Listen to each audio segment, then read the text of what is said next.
Welcome to the stream, my friends. I hope you're all doing well. And today, guys, we're here with the final qualifier for Season 4 of the ECL. So let's go ahead and take a look at our top four. So the first best of three of the day is going to feature Random Nicks facing off against Chief of Clan BBB, going by the Gypsy King today. So welcome, guys. Hope you're all doing well. Mr. Dumpling, thank you so much for the $20 donation. Coming out of the gates very strong. Will there be a Geltoning? Maybe. I think there might be some Empire players. I'm not sure about the bottom side of the bracket. But nonetheless, welcome, and I hope that you do get your Balthazar Gelt today. You most certainly deserve it. So if we take a look here, let's go ahead on over to the challenge bracket. Thank you to my lovely wife for bringing some tea over, keeping me going strong. We're going to look at the challenge capture real quick here, and it should pull up here in just a second. There it is, perfect. So you can see here on the top side of the bracket, we have Random Nicks, and let's go ahead and take a look at his path so far. So here you can see, thank you, Daron. He did have a 2-0 victory over The Undertaker, a 2-1 against Tank, who obviously has done very well in pretty much all of our tournaments, and then he had a 2-0 in the beginning versus Mobius 1. So very solid run here from Random Nicks. And for Chief, it looks like he had a 2-0 victory against Mixa, a 2-0 against Big Block, and then a 2-0 against Ludwig. So it does not look like Chief has lost a single game today, certainly out for blood. On the bottom side of the bracket, we have Zablonsky, who just actually won. It just came in. I actually was not privy to this before we started.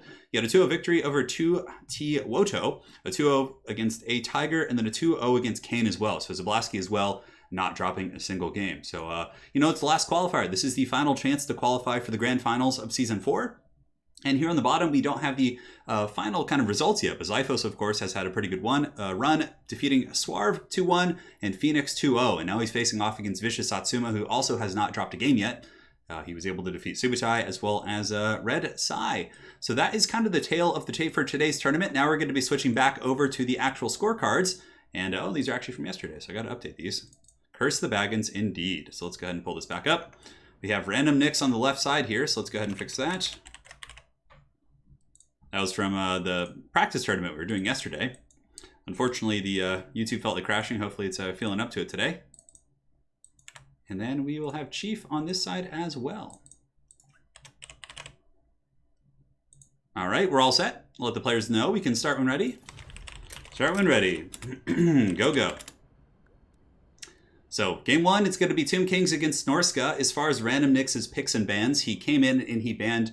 I think he banned Vampire Counts and Vampire Coast, so he pretty much banned all the other undead factions. I think some people would probably consider Norska pretty good against Tomb Kings, so Chief obviously here with a pretty good counterpick. And now we're loading into our first map, which is going to be Eschen. Eschen, a fairly open field map, might be pretty good for like Ushapti Great Bows, things like that, but Norska usually closes the distance rather quickly anyways, so not too much of a big deal there. So thank you guys so much for joining. Good to see familiar faces, new faces. Welcome to the channel. It's time. This is the ECL qualifier number 8. And after this, the top 8 players are going to be playing in a grand final. And how I think I'm going to do it is I'm going to have basically the, when you get to the round of 8, the players are going to play offline, send me the replays, and I'll cast each best of 3 as a separate video to build up hype for the top 4, which it's a little bit easier than doing, an all-day stream with so many different schedules and time zones. It can be a little bit tricky. So I think that's going to be my game plan, but we're not sure yet. What's going on? Welcome to the stream, guys. Welcome. Glad you like the intro. I got to update it. It's a little bit dated, but it's old, but it still checks out. It's still solid. The Dread Saurians. The Dread Saurians are terrifying indeed in the hands of the right players. So now here for Random Nicks, let's take a look here. And yes, there are no dreaded screen blockers today, so you guys are all safe. We have Skeleton Horseman Archers here in the front. Pretty good skirmishing tool to deal with Marauder Horsemen. So for example, if there's Horse Masters or Throwing Axes or anything like that, they can counter skirmish them pretty effectively. On top of that, we have a couple of groups of regular Ushapti to hold the front line, a couple of groups of spears as well, one of which is going to be the King Nikesh's Scorpion Legion. Up here we do have a big old Sphinx, anti-large, armor-piercing, fire damage, brings a lot to the table against Norska. And for the leadership kit, it looks like we have double Necrotech. Necrotech's going to be healing up Ushaptis, giving that front line. Usually it's a really hard situation for the Tomb Kings in the front line, so having the Necrotechs to keep those Ushapti going is quite good. We have Grand Hierophant Kotep actually with the Lich Staff, so going to be trying to shut down some of the spells of the Norskins. And let me go ahead and show you guys. A lot of people actually don't even know about this item. Kotep, of course, was considered a meme long ago, but he's actually quite good now. So Lich Staff, whenever he casts a spell, it adds 15 seconds to all your opponent's cooldown. So if you're playing against like Greenskins, for example, it makes it so they basically just cannot use their wand at the beginning of the battle.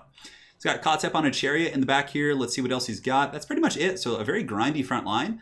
He does have are they Tomb Guard? They're actually just Skeleton Warriors, but the Ushapti, of course, will give some meat to those potatoes, and the double Necrotechs will give some really good healing on top of those Ushapti. And now for the forces of Chief. Chief is going to be playing Norska here. In the front line, he's got Marauders, should be able to beat down Skeletons. and a lot of Javelins. These Javelins in many ways are a very, very good counter against the Ushabti, and it doesn't seem like Random Nyx has too many ways to shut down all those Javelins. I'm a little bit concerned for his Ushabti with all that focus fire, and even if the Ushabti try and push through, it looks like Chief does have Norse controls. He has Famir, things that can really roadblock and actually beat the Ushabti in combat. So quite a good build so far. Wulfric on foot, Deathcaster with Spirit Leech, and that's pretty much it. Just Spears and Deep Reserve as well. Honestly, it's a very different army. You know, there's no mammoths, not too many big, fighty monsters like Frostworms or anything like that. It's just, it's a very wide army with a ton of Javelins, and I think it's going to be really, really good against these Ushabti. I'm a little bit concerned for these Construct boys. Nonetheless, though, I mean, he does have some Chariot play. Of course, Hierophant Hotep can get back there, do some Sandstorms, and the harassing elements are pretty good here. And yeah, Skeleton Horseman Archers can outrange the Javelins here, and you can see Random Nyx is getting some pretty good value. He's poking to the Javelins, taking out one model so far.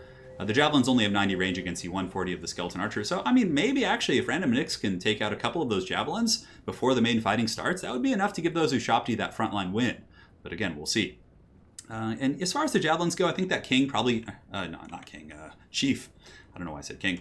Chief needs to keep these Javelins back. He probably needs to pull them back a little bit, just buffer out with the Marauders, and just kind of have a bit of a delayed engagement with them, because right now he's taking some, unnecessary casualties. They could perhaps be a little bit further back, and then from there they wouldn't be taking this firepower. You could just push up with the Marauders and then follow up with those guys. Random Nyx has taken up refuge in the tree line, which is smart, because the Javelins will be a little bit less effective against the Constructs shooting into the tree line there, so I definitely like that choice. And here you can see the first group of Marauder Horsemen, or the Marauder Javelins, excuse me, have been forced off here. Sorry, first game of the day, guys. Still warming up a little bit, still waking up a little bit, as a matter of fact. But yeah, the Javelins are forced back. 47 models. Really good firepower coming out of the Horsemen. I'm quite surprised at how effective they're actually being right now. I really wouldn't expect them to be able to melt these guys that quick. And I think Norsca needs to advance. They need to kind of pressure in, because the longer they let this go, it's gonna just get better and better for the Tomb Kings. Nonetheless, ammunition's at about half on the Skeleton Horseman Archers. One group of the Javelins has come back, so 47 of 68 models, still some pretty good fight left in those guys. And the Tomb Kings, not in their natural habitat, are going to be hanging out in the tree line as far as chat, just making sure there's no rules questions. Nope, just good luck, have fun being dropped by the players. Good times for all. Skeleton Horseman Archers now going to be lining up their sights, again shooting at the very, very beleaguered and tattered Marauder Hunters with Javelins back there. You can see those guys getting melted pretty good, down to 1,000 HP. I mean, that's some brutal damage coming in from those Horsemen.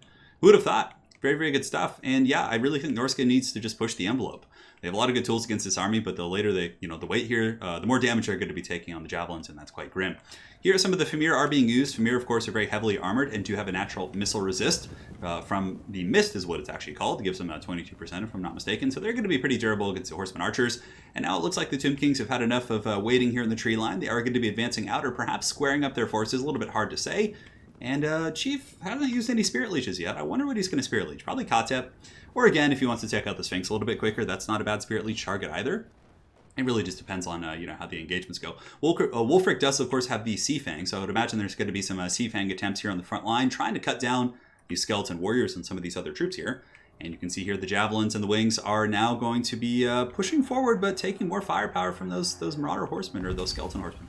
Damn it, brain. Start functioning. Spirit Leech going down on Kotep right here. Kotep is getting a little bit beat up from that. Looks like he is going to be dropping a Darude Sandstorm here.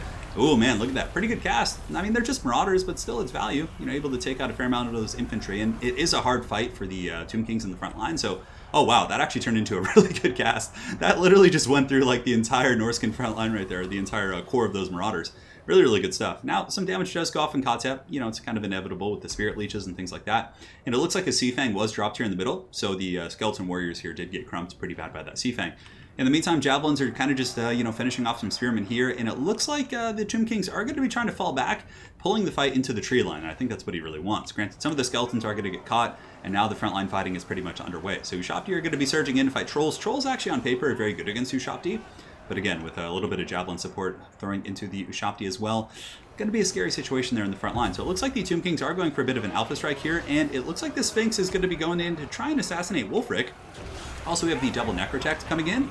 Wulfric's in a very dangerous situation. Man, brutal. And the Desiccation went down as well, which is lowering his combat stats. And suddenly Wulfric's in the pound zone, guys. He is taking a lot of damage here from Necrotects, which of course do have a bonus for his infantry. And the Sphinx, though it's not great at hitting infantry, it's still doing some pretty good damage to Wulfric with the debuff on him. His melee defense is currently only 26. Now the fighting here, it's a bit of a wash. You can see here the Marauder Hunters with Javelins are starting to do some decent damage. It looks like they might be throwing at the wrong targets though. He needs to make sure those guys are focusing Ushabti or the big Sphinxes or some of those other threats. In the meantime, some of the Ushabti have surged into the back line to try and force down some of the Javelins. However, it seems like Chief has reacted very quickly. He's able to get the Ushabti in here and or the Spears in here and basically just screen out those Ushabti, which is going to be a bit of a disaster there. In the front line, the Trolls, of course, running off. They're broken from the just sheer spear power here from the Tomb Kings. And Grand Hierophant Kothep's riding back here, and it seems like a lot of the Norscan front line is collapsing. Over here in the distance, you can see Marauder Hunters with the Javelins have been forced back here by the skirmishing elements of Random Nix's army. But again, there's still, a fair amount of pressure coming in from Norsca. Some of the Trolls will come back, and of course they regenerate. So let's go ahead and look at Wulfric here. Wulfric is in Mortal Kombat, and since we looked in the beginning, he hasn't really taken too much damage. It looks like he took another attack right there, but for the most part, he's enduring quite well. But this is kind of a losing situation for Wulfric. All of the Norscan elements here will probably buckle off, and then he's going to be left against Ushabti and Necrotex with their bonus for his infantry. And there's two of them just kind of beating down. You can see Wulfric getting very, very kind of danger low here at 1900 HP. And the big old Sphinx back here with the Cursed Blades going in, trying to finish off the Norse controls, making sure those scary monsters don't come back. Maybe also trying to assassinate the Shaman Sorcerer of Death. A little bit hard to say, but it looks like he is going back there to make them pay the Troll Toll. So in the back, Skeleton Horseman doing an amazing job, shattering another group of Javelins here. This other group of Javelins is offline. I mean, they've basically taken out 3 groups of Javelins, and I think Chief's army had some really good tools, but the fact that these Skeleton Horseman archers were able to go so balls deep into his Javelin line, pretty disastrous stuff for sure. Kothep here going to be riding in, going after the Marauder Hunters with the Javelins as well, and Skeleton Horseman archers are also diving in. I think that Random Nix probably knows that if he's able to finish off all the Javelins, there's not going to be too many answers for like his Ushabti and some of his bigger monsters here. Ushabti summon going down back here. Some Javelin play from Chief has come back online. Looks like it's doing some pretty good damage against the Sphinx here. Of course, the Ushabti summon will be pretty good for buckling off this formation, and the Norse controls honestly will probably just get terror routed right here, which is going to be pretty punishing, to say the least, and it seems like the Tomb Kings are doing pretty well in this fight. However, the Famir warriors have piled in, and the other Famir, of course, are still fighting. A lot of the Ushabti are kind of on the ropes, but with Wulfric going down here, you can see Wulfric has paid the toll. Oh man, that's going to be rough. He's got 84 HP, and he's now shattered. So Wulfric basically is going to be a non-factor. A bit of a misplay with Wulfric for sure. He didn't need to be in that kind of messy engagement there, and if he did, he could have been a little bit more on the outside, so he could escape if it started to go south. In the meantime, like we kind of anticipated here, the Trolls, of course, are breaking off now due to the terror of the Sphinx. And it looks like Random Nix is very, very quickly to actually grab the Skeleton Horseman archers and start chasing off the Norse Trolls. And the Norse Trolls are going to be getting hunted by the Horsemen here, and the other Norse Trolls are shattering off as well. So if Random Nix is very on his game here, which it looks like he is, he's probably going to be able to grab his summons and or his Skeleton Horseman archers and make sure both of those Trolls don't come back. Now, as far as the bounce of power goes, for the first time in the game, it is a little bit in the favor of the Tomb Kings here. You can see the big old Sphinx, of course, karate chopping the caster. It looks like DJ Kothep going to be dropping some sick beats here. And on top of that, another group of Famir are broken. So even if the battle is even now, it seems like a Random Nix is going to be able to chase a ton of these summons, or not summons, but elite units off the battlefield. And from there, it's basically just going to be infantry and marauders and javelins. Granted, I mean, it's still doable for Chief. He still does have some, tattered javelins back online, spears. He has spirit leeches, and there are a couple of very beat up targets on this Tomb Kings roster. Kotzeb back here is very beat up. You can see here the Sphinx is very beat up as well. And Norscan durability might be able to win this one out. It's going to be tough without his Lord, but you can see the bounce bar is actually still dead even. And it seems like Norsca has actually done really well here in this engagement. The Sphinx coming in needs to definitely finish off some of the Famir. And Kotzeb is still riding dirty on his chariot somewhere. I think he's around here. Let's go and look. And yes, he is chasing off the Trolls and those other elements here. And the Famir warriors are also getting chased off the battlefield. So the Sphinx now taking some firepower here from the Javelins, but definitely needs to avoid that if he can.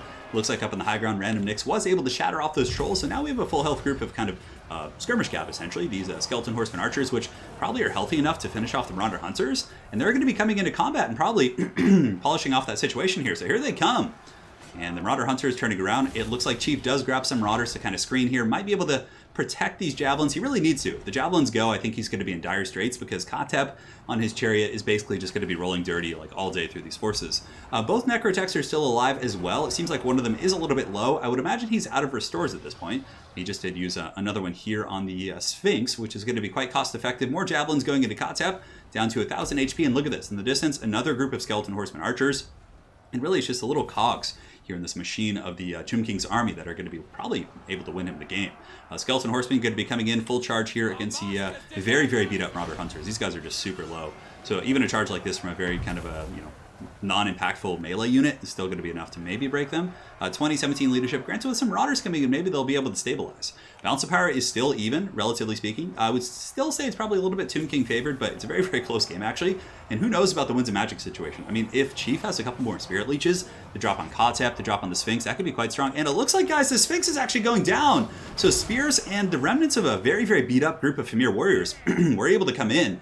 And the Sphinx is at 84 HP, 73, negative 28, leadership, negative 18. This bad boy is going down. Is Chief going to be able to pull this game back? It looks like he's just on the absolute ropes here this game, but Kotep's going hard. 136 kills on this DJ, and it looks like the Sphinx does fall. So all those spears. Now the Necrotechs are going to be a bit of an issue. There's nothing here in this army that's super good against the Necrotechs. I mean, I guess they're not super tanky. Oh, 35, 50, so they have 35 melee defense, 50 armor. And yeah, again, I think it really comes down to the Winds of Magic situation. So Chief dropping his Spirit Leech here. Oh man, this is going to be brutal. And there is a chance to resist this damage. So Kotep looks to be taking it in full here. 293. One more tick will probably get him here. And it looks like he does resist it. And Kotep does resist that, but he takes a bunch of javelins to the face, which is probably going to be enough to finish him. So man, these little just micro battles here are just so big. Kotep trying to get a spell off before he goes, and down goes Kotep, and suddenly, guys, Chief is back in this game. Man, he was on the absolute ropes this entire battle, and he's just scrapped his way back. Just the tenacity of these Norskins really paying off here in the late game. So we have two Necrotechs here fighting in combat as far as kills. 31 here, 31 here. Necrotechs, of course, do have a bonus versus infantry, which will make them quite good against these Norskin troops here. But the Norskins, when they get fully enraged, do get physical resist. They get additional leadership, and they become a pretty solid unit. Guys, it looks like Chief is going to win this. I can't believe it. A Shaman Sorcerer of Death coming in as well. Probably has access to more Spirit Leeches, and it's the only spell he brought. So I would imagine that he probably still has some here in the bank.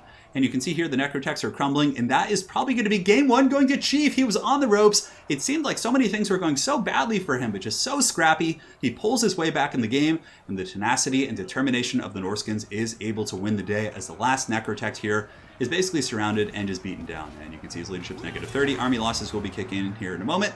And that's going to be it. I cannot believe that. Very well played to Chief. Very well played Random Nicks. That is going to be game one in this ECL final qualifier for the season. So all the marbles here on the table. And there goes the Necrotech. Very well played. What an absolute scrap.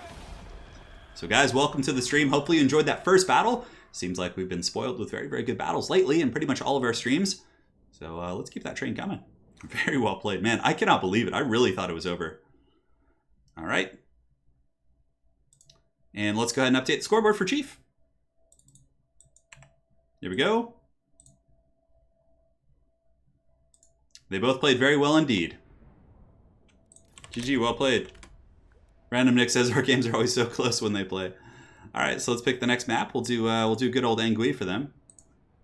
Map set. Good luck. Good luck. So now the players are going to do their picks and bans. Let's go ahead and take a look at the brackets.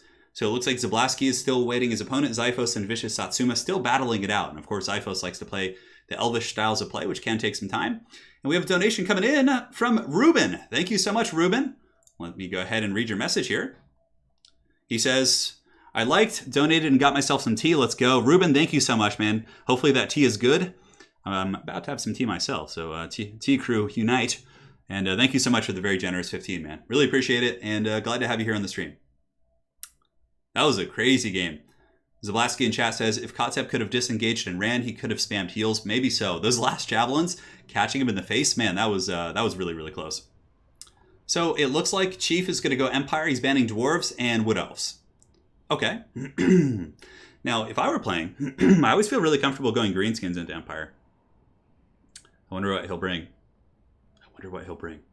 What will Random Nicks bring? What schemes does he have here in the final qualifier of the season? GG indeed. GG indeed. Alrighty. Oh yeah, I left the late night Eternal Challenger League on. I guess it's pertinent for those folks over in Europe, but you know, it is what it is. That's funny. That was from the last one. So players are doing their picks and bans and all that good stuff. And Random Nicks says he's thinking about his trump card. He's thinking about his ace. Does he want to pull it out early, or does he want to take something a little bit more conservative and then save his trump card for the final pick? What will he do? Oh, Bretonnia versus Empire. And this is actually, we saw Random Nicks play against Dob Plays in the what's it called? In the Faction War tournament. Random Nicks played Bretonnia very, very well. He did drop the game to Dob, but he brought the quad trebuchet build, and it actually almost won. It was pretty crazy. So I would imagine that Random Nicks will be bringing something pretty wild here. All right, so we got Bretonnia versus Empire. Good stuff indeed. Good stuff indeed. Hey, Wicked, thanks for helping out, of course. Modding there, all you guys. Elvish styles of play can take some time. It's true. It's true, Arrow. You know it to be true. Search your feelings. A battle lasting 5 hours is like seconds if you live for centuries indeed. I live in California, Danzis, to answer your question. I'm from the United States. Grew up in California. In a little village known as Ojai, California. It's a really small town. It's like one of those towns where you can like walk anywhere in the entire city in like 10 minutes, give or take. Yeah, it's a good place. All right. We're still, of course, waiting on the bottom side of the bracket. I'm sure it'll be here soon. Zablonsky and Vicious Satsuma, both top-tier players, as well as Zyphos. So, you know, all those guys in the bottom. It's going to be some good competition. Hadries wants to see Zablonsky versus Zyphos so we can see a glorious kite battle. We'll see. We'll see. The last time we saw Zablonsky play yesterday, he brought a really cool Vampire Coast build. And Zablonsky, were you the one to come up with that? I know you're watching. I did kind of say that in the chat because I was under the impression that you were kind of one of the first guys to do the double gunnery white with the crab sniping. It's really good. I love that build. I've stolen it in many tournaments and games I played in, so cheers to you for coming up with that. Okay. So it looks like Random Nicks is ready. Start when ready. We'll get this show on the road. And I will have some tea while these players ready up. Oh, it was mentioned on a BoJack episode. Yeah, Ojai is a really small town. It's like tiny. When I was growing up there was only a couple thousand people in the 90s, but it got pretty a lot more populated essentially as I got older, and I moved away eventually. But Christina says, "Have I enjoyed Poland?" Oh yeah, I love going to Poland with my wife. I mean, her family's awesome. Where she lives is awesome. We always have fun in Warsaw. It's a great time. Richard, I've been watching your videos for months and never subscribed. Hey, I know, it's interesting. I never expected that, but like now it's gotten a little bit better. On the Faction War, I made an announcement that like, hey, a lot of people who watch my videos aren't subscribed. And it went from like apparently about 50% of the people who watch my channel are subscribed, who watch videos on the average. And now it's up to like 56%. So, but yeah, there's a lot of people still like, you know, what would that be? Like 44% of the people who watch my videos aren't subscribed to my channel. But again, it's an easy thing to just overlook, right? I totally understand. Turn, have Zyphos, Zablonsky, Lotusman, and Hadries in a free-for-all Wood Elf kite battle. That would be interesting. That would be an interesting one. Hadries could be the Dark Elves, yeah.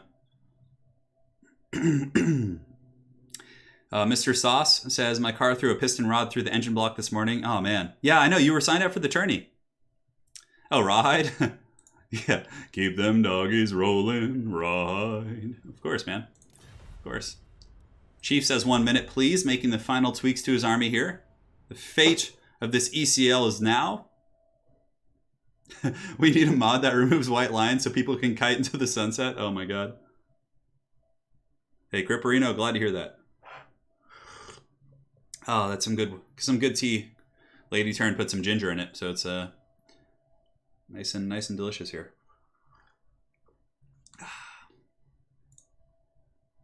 All right, perfect.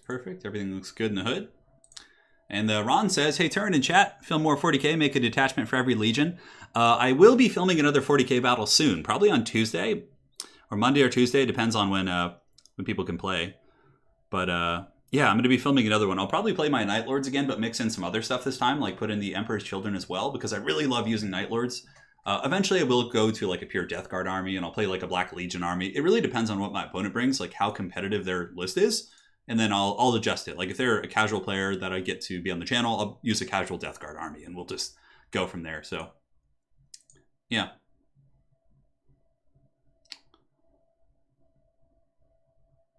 Yeah, the time zones for Lotus are a little bit tricky for sure. And I think he was in the process of moving as well. So I think he had some trouble getting like his computer set up, and he's moving into a new place and all that. So I'm sure we'll see Lotus Moon for future seasons. And of course, I'll invite him to Faction Wars if you'd like to. Just got to shoot me a message. And we'll get him in there. It's one of the elves.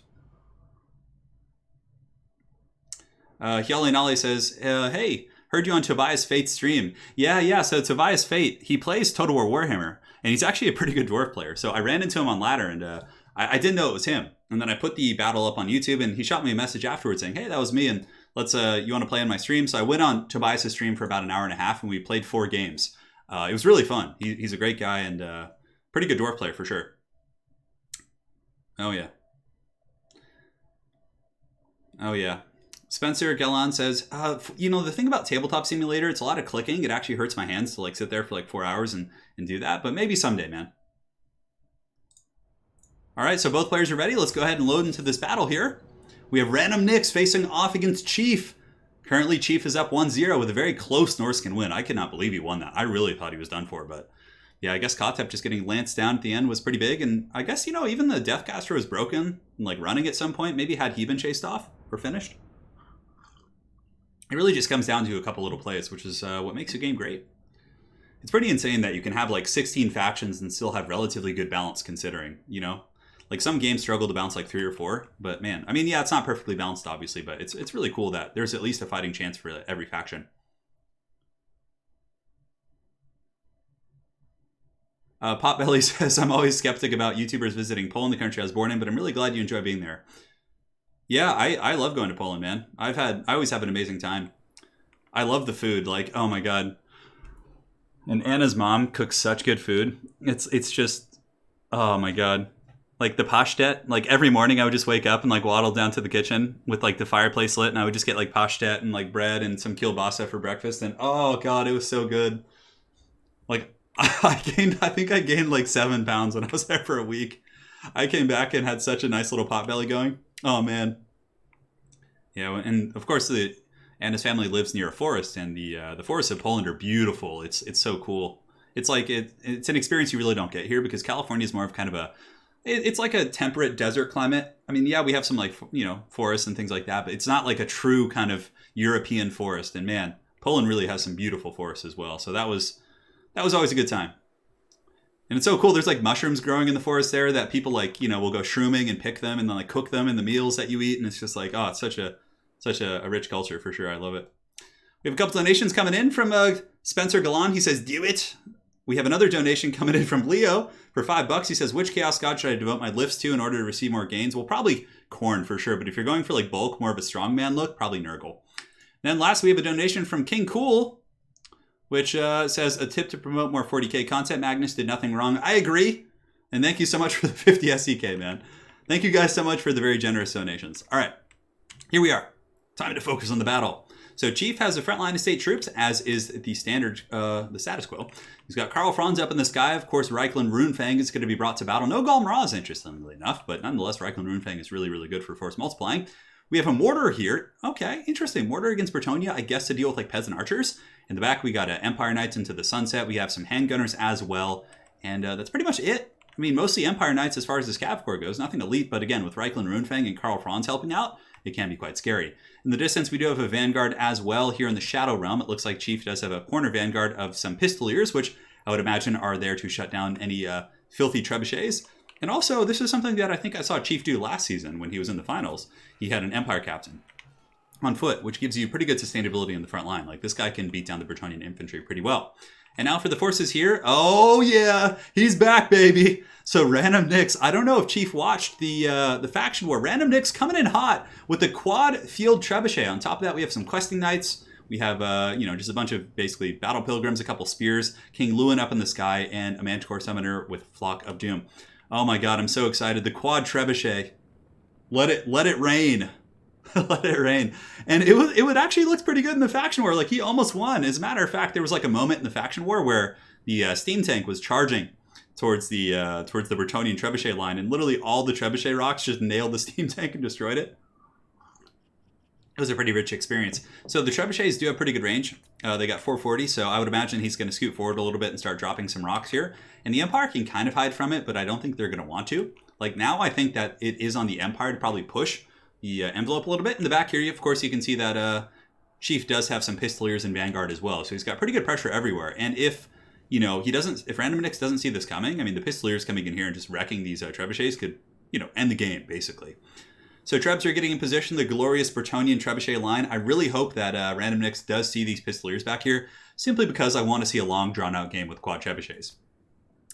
And Random Nix says, I hope we can get to a game 3. He says, ready? All right, and the Trebuchets are shooting, going in quite happily. And it looks like the Bretonnian Cav are, of course, in the tree line, but it looks like the Pistoliers will get a charge. Now, they're not going to insta-kill them, but this is still pretty bad here for the Bretonnians, as the Trebuchets... Oh my god, look at the Trebuchet rocks flying after Karl Franz. Oh, that's so haggard. He's probably going to be switching on to Empire Knights or some of the other troops now. So Random Nix a little bit delayed here on his reaction. Some of the Bretonnian Knights will swarm in here. And it looks like the Trebuchet crew should get back online, so it's pretty minimal damage, to be honest. But still a really good play from Chief. It buys him a little bit of time and minimizes some of the incoming firepower. So here come the Knights of the Empire. The mortar is now shooting into some of the peasant archers. And the Trebuchets, what are they going to be shooting? I'm quite curious here. I would imagine they're going to go after Empire Knights. It seems like the better choice here, but again, we'll find out. So the Trebs are coming in. Rocks are being thrown, and yep, they're going for the Empire Knights. Nice little shot right there, able to take out a couple of those Empire Knights. But now comes the onslaught, and the Questing Knights need to get in the front line. Otherwise, the Empire Knights are just going to ride right through and just massacre all these troops. I mean, Battle Pilgrims are not designed to take shock charges. 30 armor, relatively low melee defense. I guess it's not bad at 31, but yeah, this is like pretty rough here in the front line. Up in the sky, we have Lewin. He's going after Karl Franz. With Sword of Crone, he could probably win that fight. It's a little bit hard to say. In the back here, of course, we have the Questing Knights who are continuing to screen out the Pistoliers, making sure they don't do anything funny. But the Empire Knights are pretty much having their way in the front line here. Granted, the Trebuchets are doing some pretty good steady damage. Now the Companions have been pulled in to start doing some work. And look at the Trebuchet fire coming in, wrecking those Empire Knights. Brutal stuff. And we have the Empire Knights here being chased off by King Lewin. He needs to be careful, though. Franz could come in for a counter charge, and it doesn't look like he has too much support. In the meantime, Manticore Summon going down for Bretonnia as well. The Manticore Summon, I'm not sure where it's going to go, but probably trying to snipe out the Jade Wizard or the Empire Captain would be the best bet. Here, of course, we have Lewin doing battle. Empire Knights are countercharging Lewin, so Lewin's going to be forced back, but he doesn't take too much damage. And he does also bait out the Reikland Runefang, which is good. But the Manticore Summon going after Karl, which isn't a bad idea, I suppose, but I'll probably go after the Jade Wizard myself. Pistoliers in the back line now going to be jumping all over the Trebuchet, so a little bit of a misplay here from Random Nix is going to let his Trebuchets once again be compromised. He does have some spears nearby as well as his Jade or his Damsel, but yeah, this is a pretty big deal back here. He needs these Trebs. I mean, he invested a lot of money in them, and to have them just be taken out by Pistoliers here is a bit of a shame for sure. Empire Knights getting crumped here by the Questing Knights. Questing Knights are basically just a designed counter against him.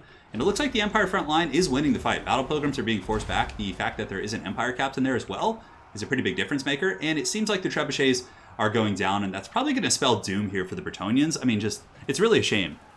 Even having a couple peasant mobs back there to just kind of stand on top of them could have kept them firing. And over here in the forest, we do have a bit of a fight. Manticore and Lewin going after Franz Daddy. And Franz is actually in a bit of a scary situation. Pistoliers or Silver Bolts in the back, actually shooting into the back of Lewin, but it looks like it's a bit of a losing fight for Bretonnia. Bretonnia really on the ropes right now, and you can see there is going to be a nice flock of doom going in from the Beastcaster, which shall hit all of those forces, but yeah, the fact that the Trebs are so heavily compromised is a big problem. And on top of that, the Empire does have troops back here. You can see there's swordsmen back here, there's an Empire Captain, there's a lot of troops coming back here, and it's looking pretty grim bones for Bretonnia. Granted, they can still scrap their way back. I mean, if Lewin can get some good plays, take out Franz or something like that, but it looks like Franz is, he's coming for him. Franz gets the jump too, and it has an Earthblood supporting him as well. Looks like the Damsel might be summoning a second Manticore at this point. Balance of power is somewhat even, still a little bit favored for the Empire. You can see there's a little bit of a sliver here over in the favor of the Empire, but it's still a very, very close game, and this could be big. I mean, if Lewin can punch Franz a little bit and, get back here, maybe. Questing Knights, of course, able to push back, and the Silver Bullets are now about to be taken out as well. So this is a nice grab here from the Bretonnians. Being able to take out a very expensive handgun ROR unit like that is quite good. So Lewin flying around in the sky doing his thing. Trebuchets are now back online and shooting. It looks like all but one. And the Trebs appear to be shooting into the Empire Knights right here, who are very, very beat up. And there are some Questing Knights holding him. The Spears for Bretonnia making a very valiant stand. Pretty much the last bastion between this Empire advance and the Trebuchet squad. And Lewin basically just kiting. I mean, Lewin is a little bit faster, I think. 100 speed against 90 on Karl, so he should be able to outrun him. Plus, he also heals. But it looks like he's going to be turning around going for a fight. Stand your ground is activated, so his melee defense is a little bit better. And yeah, this is pretty much one of the ways in which the Bretonnians could get back in this game. If Franz loses the duel and Lewin is able to get the upper hand here, he might be able to go around and clean up a lot of stuff and restabilize a couple of different positions. Spearmen at Arms here wavering, of course, able to hold back those Pistoliers, but another group of Pistoliers does come in and eventually shuts down the Trebuchets. Up in the sky, Lewin is doing very well in the duel, but Franz, of course, has some support. Lion Shield is active as well, giving him magic and missile resist in case the Silver Bullets decide to come back in. And it looks like Lewin's at 1,600, Franz is at 1,400, an absolute cockfight up in the sky, 1,300 here to 16. Of course, the natural healing from Lewin does give him a little bit of an edge in a sustained combat against Franz. And now it looks like there's going to be some sort of witchcraft going down, so maybe a Flock of Doom on the low ground. Oh no, Sword of Crone is active. All right. So now the melee defense of Franz is down to 19, which is going to give Lewin even more of an advantage. But Franz is getting in there and doing some great damage. And it looks like despite that, oh, the trebuchets are actually shooting up in the sky at Karl.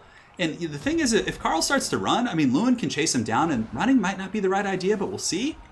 Trebuchets are shut down. Empire is finally able to get back there. Balance of power is in the favor of the Empire a little bit. However, you can see here that some of the questing knights are actually able to capture the Jade Wizard, and getting him and Franz might be enough to give Bretonnia way back in this game. So Franz is on the run right now, 860. Lewin's healing is at about 1200, and the Jade Wizard is actually down for the count. It looks like he's going to break here. -9, 2. He is in the danger zone. And I'm not sure how Franz is getting away here. Maybe he had Foe Seeker for a moment, but he should be getting caught here by Lewin. Here in the back line, though, you can see all the trebuchets are offline, unfortunately. So the Bretonnian back line has been fully compromised, overwhelmed by the might of the Empire. Some of the questing knights here, oh man, they need to make sure to finish off these silver bullets here. If the silver bullets come back in and start shooting in the fourth quarter, that could actually be really punishing. So Franz is on the run still. He's down to 860, so he hasn't taken any damage since we last looked. And he needs to also finish off this Jade Wizard. Because if the Jade Wizard comes back, heals up Franz, that could be like a huge, huge game-changing situation. Random Nix does have a pretty good core here. He is able to win against some Empire Knights, but it looks like a countercharge is coming in. Damsel, of course, is going to be good in a blob fight because of the Flock of Doom. And yeah, Franz is basically just on the run. Oh, Franz gets hit. He takes some damage. He's shaken. Lewin has Foe Seeker active, so 124 speed. And this is what I'm talking about. The silver bullets coming back could be an absolute disaster for the forces of Bretonnia here. Of course, the Battle Pilgrims are winning this mainline fight. You can see the Empire Knights and Spearmen are going to get grinded out by the superior combat prowess here of the Battle Pilgrims. And now it looks like these the silver bullets are going to be coming in. And this could make the whole game right here. This one silver bullet coming back online could do it. So stand your ground is active. It looks like he's going to opt to take the fight. Granted, he is kind of obstructing his own gun pieces, so maybe he should have ran a little bit to the left here. And you can see Franz is at 438. Lewin is at 803. Lion Shield is active, giving him resist against the missiles. And is he going to be able to get Franz? Franz is down to 189. Lewin's down to 497. Who is going to win the duel? 189 is the son of Sigmar going to win. They're both wavering. Probably one more attack each, I would imagine. Oh, man, and they both are breaking. Oh, but it looks like Franz just edges it out simply because of the silver bullets. And that's what I'm talking about. Had the silver bullets not been there, Lewin would have won that fight, and Bretonnia would have had a fighting chance here. But now it's basically over, simply because of that one misplay of not chasing off the silver bullets. I mean, granted, it probably still would have been a loss for Bretonnia, simply because of how much of the Spearmen and Empire troops were left in the Empire captain. But you know, just that one little thing, it made a big difference. Lewin being alive, mass terror routes, you know, rallying the other Bretonnian troops, it could have been pretty big. Man, well played. What an absolute scrap. Absolute scrap. So let us go ahead and update the scorecard. Chief is going to win 2-0 here, and he will be advancing on. Let's see if the bottom side of the bracket is there. And it looks like Zablonsky will be facing Vicious Satsuma. So Satsuma did have a victory over Zyphos in a hotly contested series. And now we're going to be moving on to our second match of the day. So let's go ahead and update the brackets for now. So we have, we have Zablonsky facing off against Satsuma. So for anyone who likes the WoW, Satsuma is a very, very top-tier greenskin player. So we're going to put Satsuma for today. Great. And there you have it. So Chief is going to be advancing on to the finals. We'll see him there in the best of 5. Oh, and they're gone already. So let's go ahead and notify the players. Zablonsky and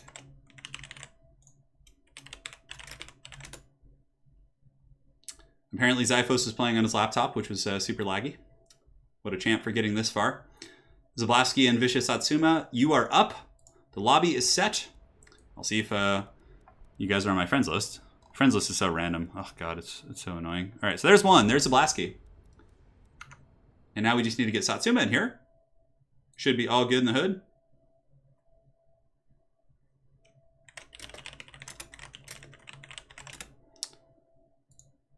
And let's go ahead and go back to the battle scorecards here and get everything set up and ready to go. So here on this side, we have Zablonsky. Of course, has been a contender in pretty much every one he's played in. He's pretty much made it to the semifinals or very near to it every single time. So perhaps this will be his time to strike. And he shall be facing Satsuma. All right, let's see if the players see it, and they do.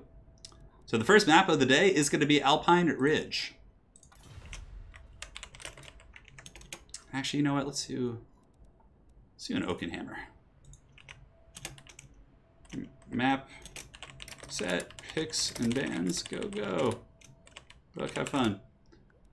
All right, so they're going to do their picks and bans, and now I'm going to come hang out with you guys over in chat for a quick minute. We'll do it to it.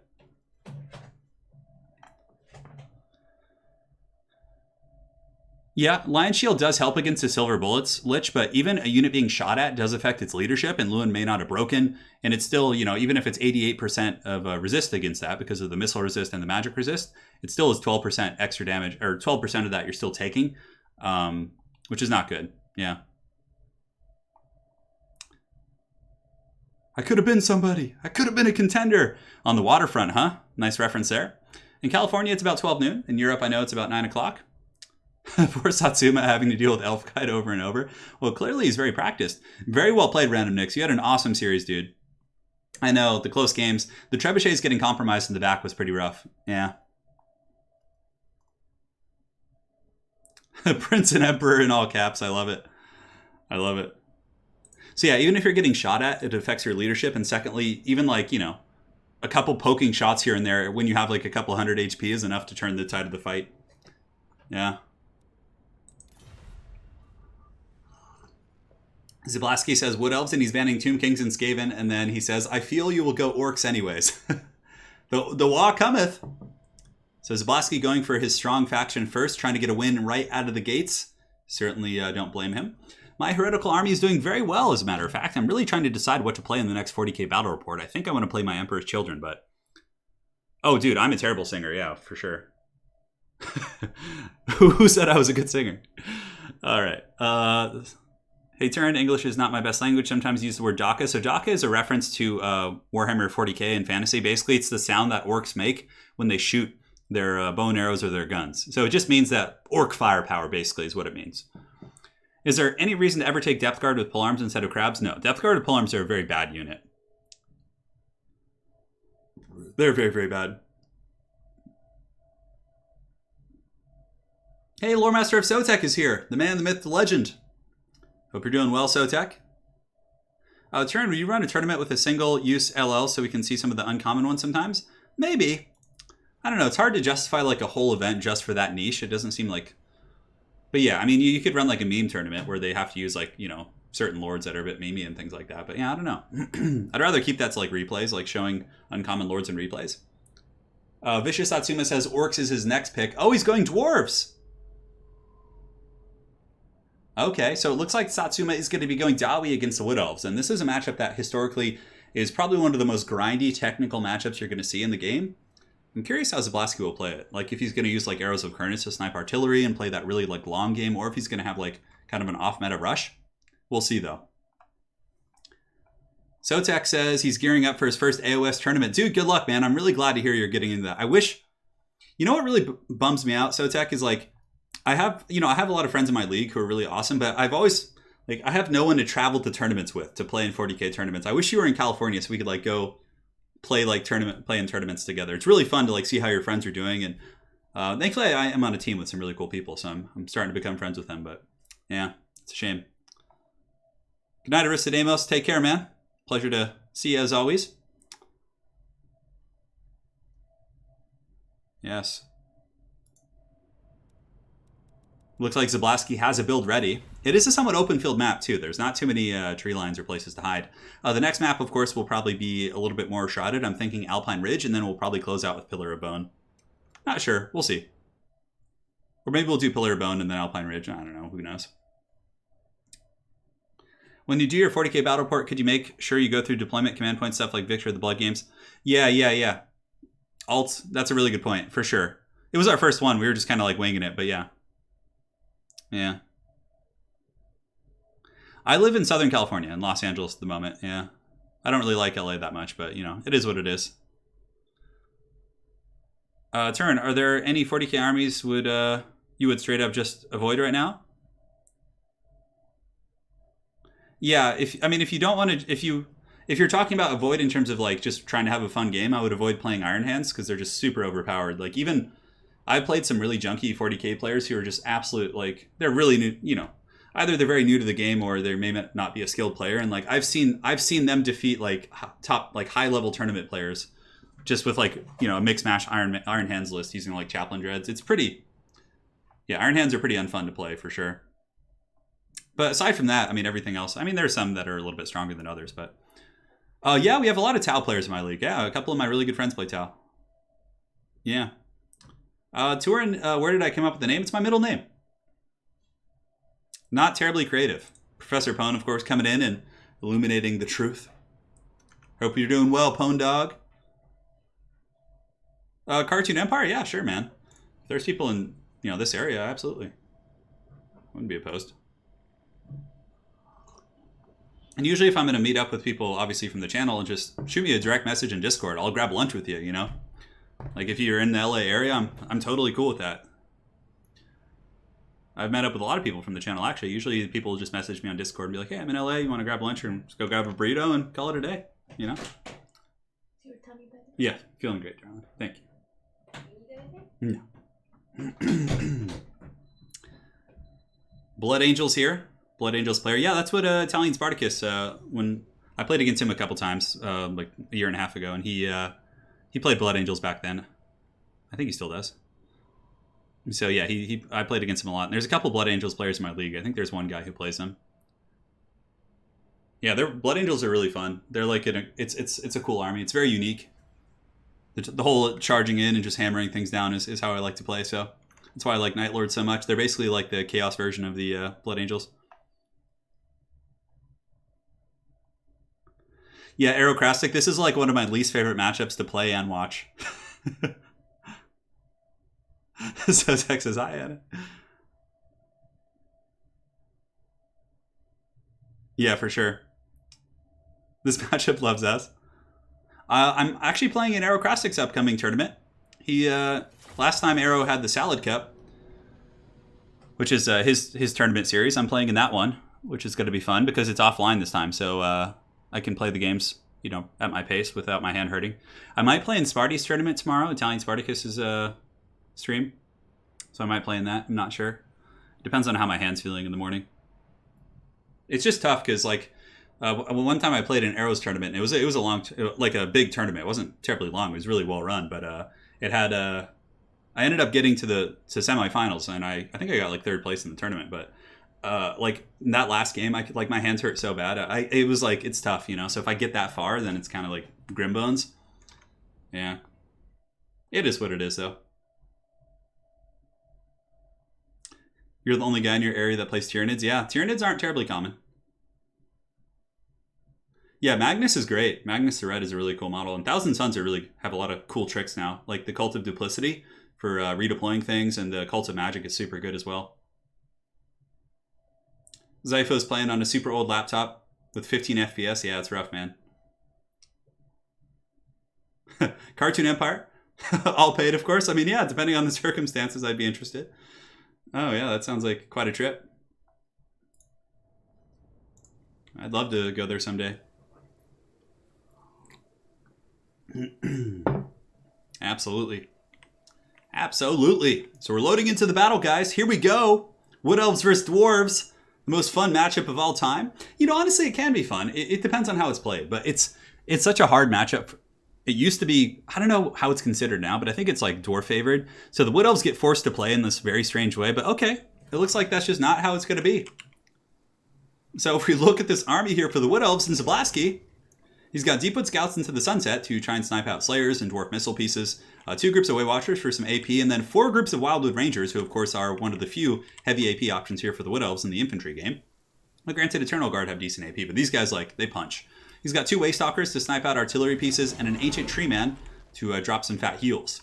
Now for the forces of the Dawi, let's go and take a look here. In the back, we do of course have a Bolt Thrower as well as a Grudge Thrower, some Slayers in the back, Thunderers as well, and the front line is going to be Longbeards and Dwarf Warriors with a Rune Lord with pretty much all the pertinent runes, including the Missile Resist rune. So if you take a look, this bad boy does have the Rune of Grungni, which gives missile resist to nearby troops, and he's got a bunch of Bugman's Rangers, Bugman's Rangers? No, just regular Rangers, which trade okay.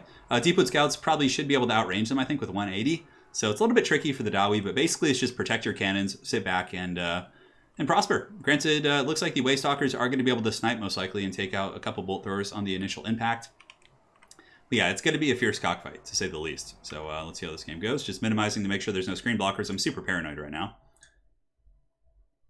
How tall am I? I'm only 5'10". Yeah, I'm like 5'10 and a half. Yeah. Oh, I think orcs in 40k are great. They're one of my favorite factions to play against. And there's a guy in my league that I play with who actually got, I think, 7th place. He got like top 8 at LVO with orcs this year against like Iron Hands and all those factions. He's really good.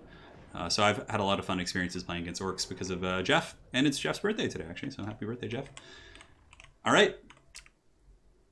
Battle is about to be underway. Rune Lord with the Master Rune of Grungni lurks in the shadows. Dwarves certainly going to be very, very eager to sit back on their artillery pieces, which I certainly don't blame them for. Nice little formation coming in here for Satsuma, awaiting the pressure here. And where are the Wildwood Rangers? Looks like they might be hiding in the back. Does Zablonsky have all of them back here? He does, look at this. Zablonsky has all of the Wildwood Rangers hiding in the back. So basically he's going to try and pick apart the Dwarven missile lines, at which point when the Dwarves come out, he can then move forward and engage with these guys. It's going to be tough though. Dwarves are very durable, and of course, both players do have to be attackers. So Zablonsky will have to constantly be attacking with something, whether it's a Waystalker shooting or something. The Dwarves should have not as many issues with that because they have bolt throwers and grudge throwers, so they can just kind of sit back and force the Wood Elves to come to them. Yeah, I do like the grudge thrower pick. I also like the cannon pick. I think cannons can be pretty good against like a tree man and things like that. Of course, cannons are a little bit more expensive, and Waystalker sniping artillery is a very, very common tactic from the days of old.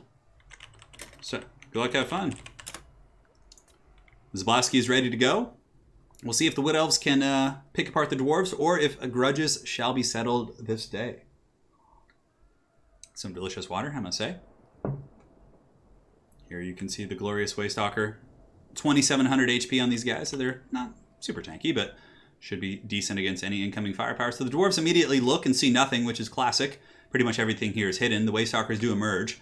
He accidentally shot something, but I think Waystalkers have snipe. I can't quite remember. So they can shoot while they're hidden, which is pretty annoying for the Dwarves. Let's go and take a look here. Yeah, he's got stock and snipe and firewall moving. So, whoa, why did he use an Arrow of Kurnus on miners with blasting charges? That is a huge misclick right there. That must have been a misclick from Zablonsky. So he used one of his very precious Arrows of Kurnus against a group of miners with blasting charges. And yeah, that's a big mistake right there. Very, very big mistake, in my opinion.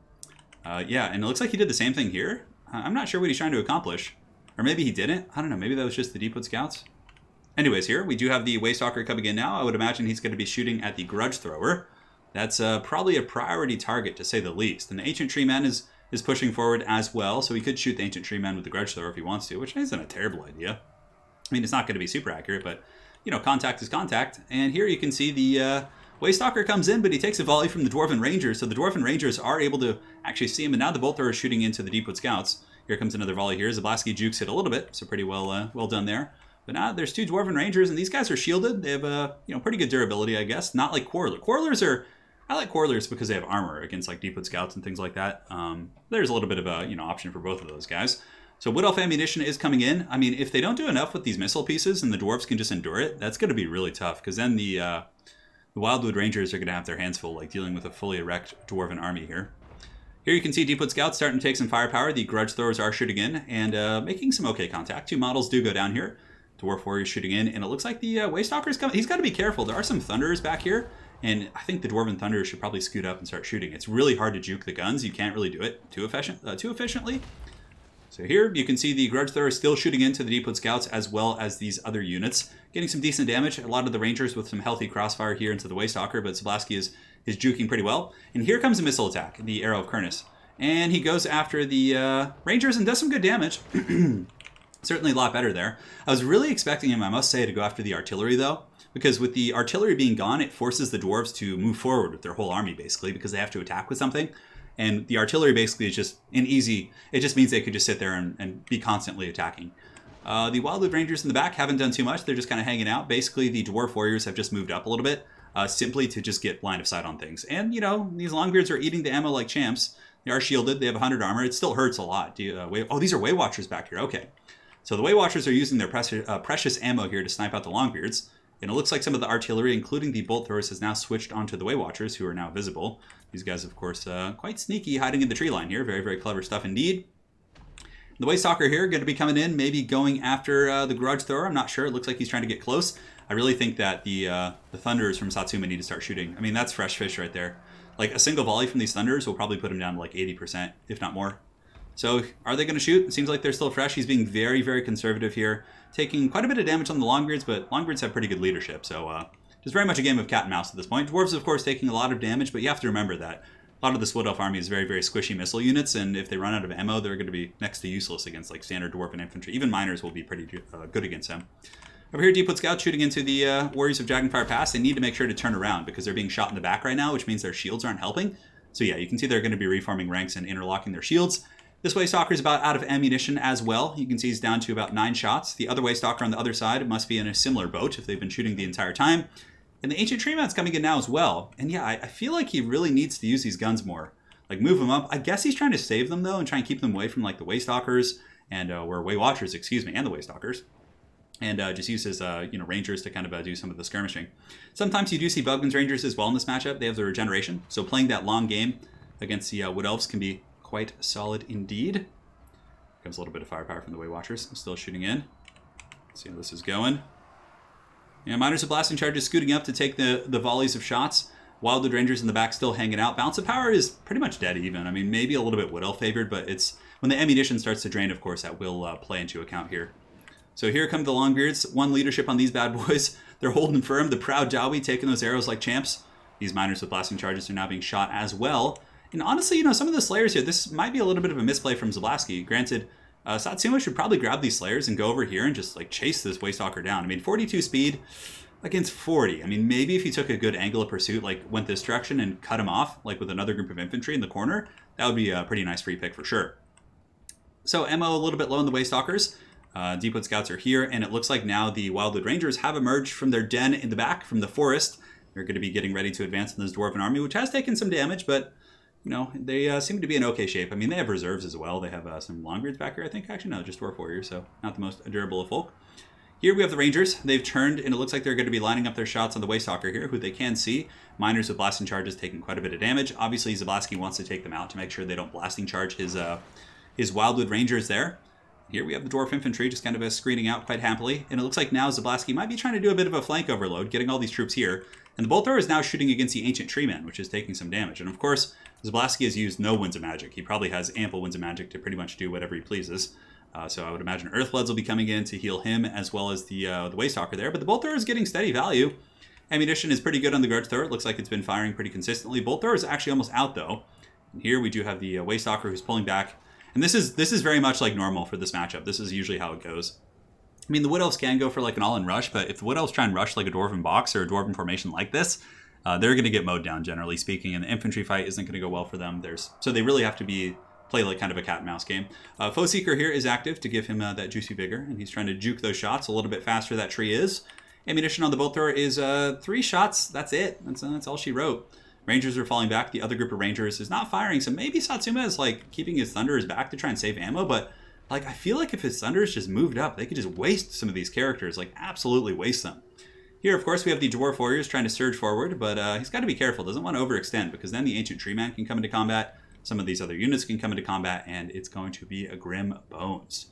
So ammunition on the Wood Elves on this side is running very, very low. As a matter of fact, these guys have 5 volleys left. There's 2 here. And this Waystalker is 100% out of ammo. But these Walmart Legolas characters are, they're pretty decent in combat. 55, 45, 325.